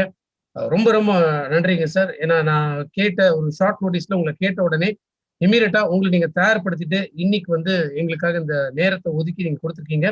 ஸோ மேனேஜ்மெண்ட் சார்பாகவும் எங்க என்டையர் வெஸ்டீஜ் தமிழ்நாடு ஸ்டாஃப் சார்பாகவும் உங்களுக்காக எங்களுடைய மனமார்ந்த நன்றிகள் இந்த நேரத்தில் நாங்கள் தெரிவிச்சுக்க கலவப்பட்டிருக்கோம் sir. Thank you so much sir. So dear வெஸ்டீஜியன்ஸ், எஸ், இன்னைக்கு மீட் த மில்லியனர் இந்த ப்ரோக்ராம் மூலமாக மகேஸ்வரன் சார் அவருடைய அந்த வெற்றி பாதை என்னங்கிறத அப்படி நம்ம புரிஞ்சுட்டு இருப்போம். எஸ், நிச்சயமாக நம்ம என்ன டைரக்ஷன்ஸ்ல என்ன மாதிரியான தடங்கள் நம்ம வந்தாலும் அதை எல்லாம் தாண்டி நம்ம வெற்றி பாதை மட்டுமே நம்மளுடைய கண்ணுக்கு தெரியணும். அதுதான் ஸ்டே ஃபோக்கஸ்ட். மகேஸ்வரன் சார் சொன்னாரு. ஸோ அந்த ஸ்டே ஃபோக்கஸ்டா இருந்தனா டெஃபினட்டா நம்மளால ஜெயிக்க முடியும். ஸோ யூனிவர்சல் கிரவுண்ட் டைரக்டர் அப்படிங்கிற நிலையை அடைஞ்சு, அது மட்டும் இல்லாமல் அவரோட டீம் மெம்பர்ஸ் இன்னைக்கு நமக்காக அறிமுகப்படுத்தியிருக்காரு. ஸோ கார் வாங்கினவங்க இருக்காங்க, and diamond directors, crown director, gold directors, இந்த மாதிரி நிறைய அச்சீவ் பண்ணவங்களும் வந்து இன்னைக்கு நம்ம முன்னாடி வந்து ஒரு காமிச்சிருக்காரு. எஸ், இதுதான் லைஃப். ஸோ டியர் ஜென்டில்மேன், நம்மளுடைய வாழ்க்கை அப்படிங்கிறது மற்றவங்களை எந்த அளவுக்கு நம்ம வாழ வைக்கிறோமோ அந்த அளவுக்கு மிகப்பெரிய ஒரு சந்தோஷத்தை நம்ம வாழ்க்கையில நிச்சயமா நம்ம அடைய முடியுங்கிறது இன்னைக்கு மகேஸ்வரன் சார் அவருடைய இந்த வெற்றி பயணத்தின் மூலமாக நிச்சயமாக நம்ம தெரிஞ்சிருக்கோம். ஸோ ஒன்ஸ் அகெயின் இன்னைக்கு இந்த நேரத்துல பார்த்துட்டு இருக்கிற அனைவருக்கும் வெஸ்டீஜின் சார்பாக மனமார்ந்த நன்றிகள். எஸ், டெஃபினட்டா இதை பார்த்துட்டு இருக்க ஒவ்வொருத்தருமே உங்களுக்கான ஏதோ ஒரு இடத்துல ஒரு ஸ்பார்க் வந்து டெஃபினட்டா கிளம்பும் அப்படிங்கிற ஒரு நம்பிக்கையில நீங்களும் உங்க வாழ்க்கையில, உங்க சமுதாயத்துல, உங்க சமூகத்துல நீங்க நிறைய பேர் இந்த மாதிரி வாழ்க்கை முன்னேற்றத்தை ஏற்படுத்தணும் அப்படிங்கிற ஒரு நம்பிக்கையோட இந்த ப்ரோக்ராமை இப்ப நான் நிறைவு செய்யறேன். Wish you all the success, wish you wealth, and thank you so much.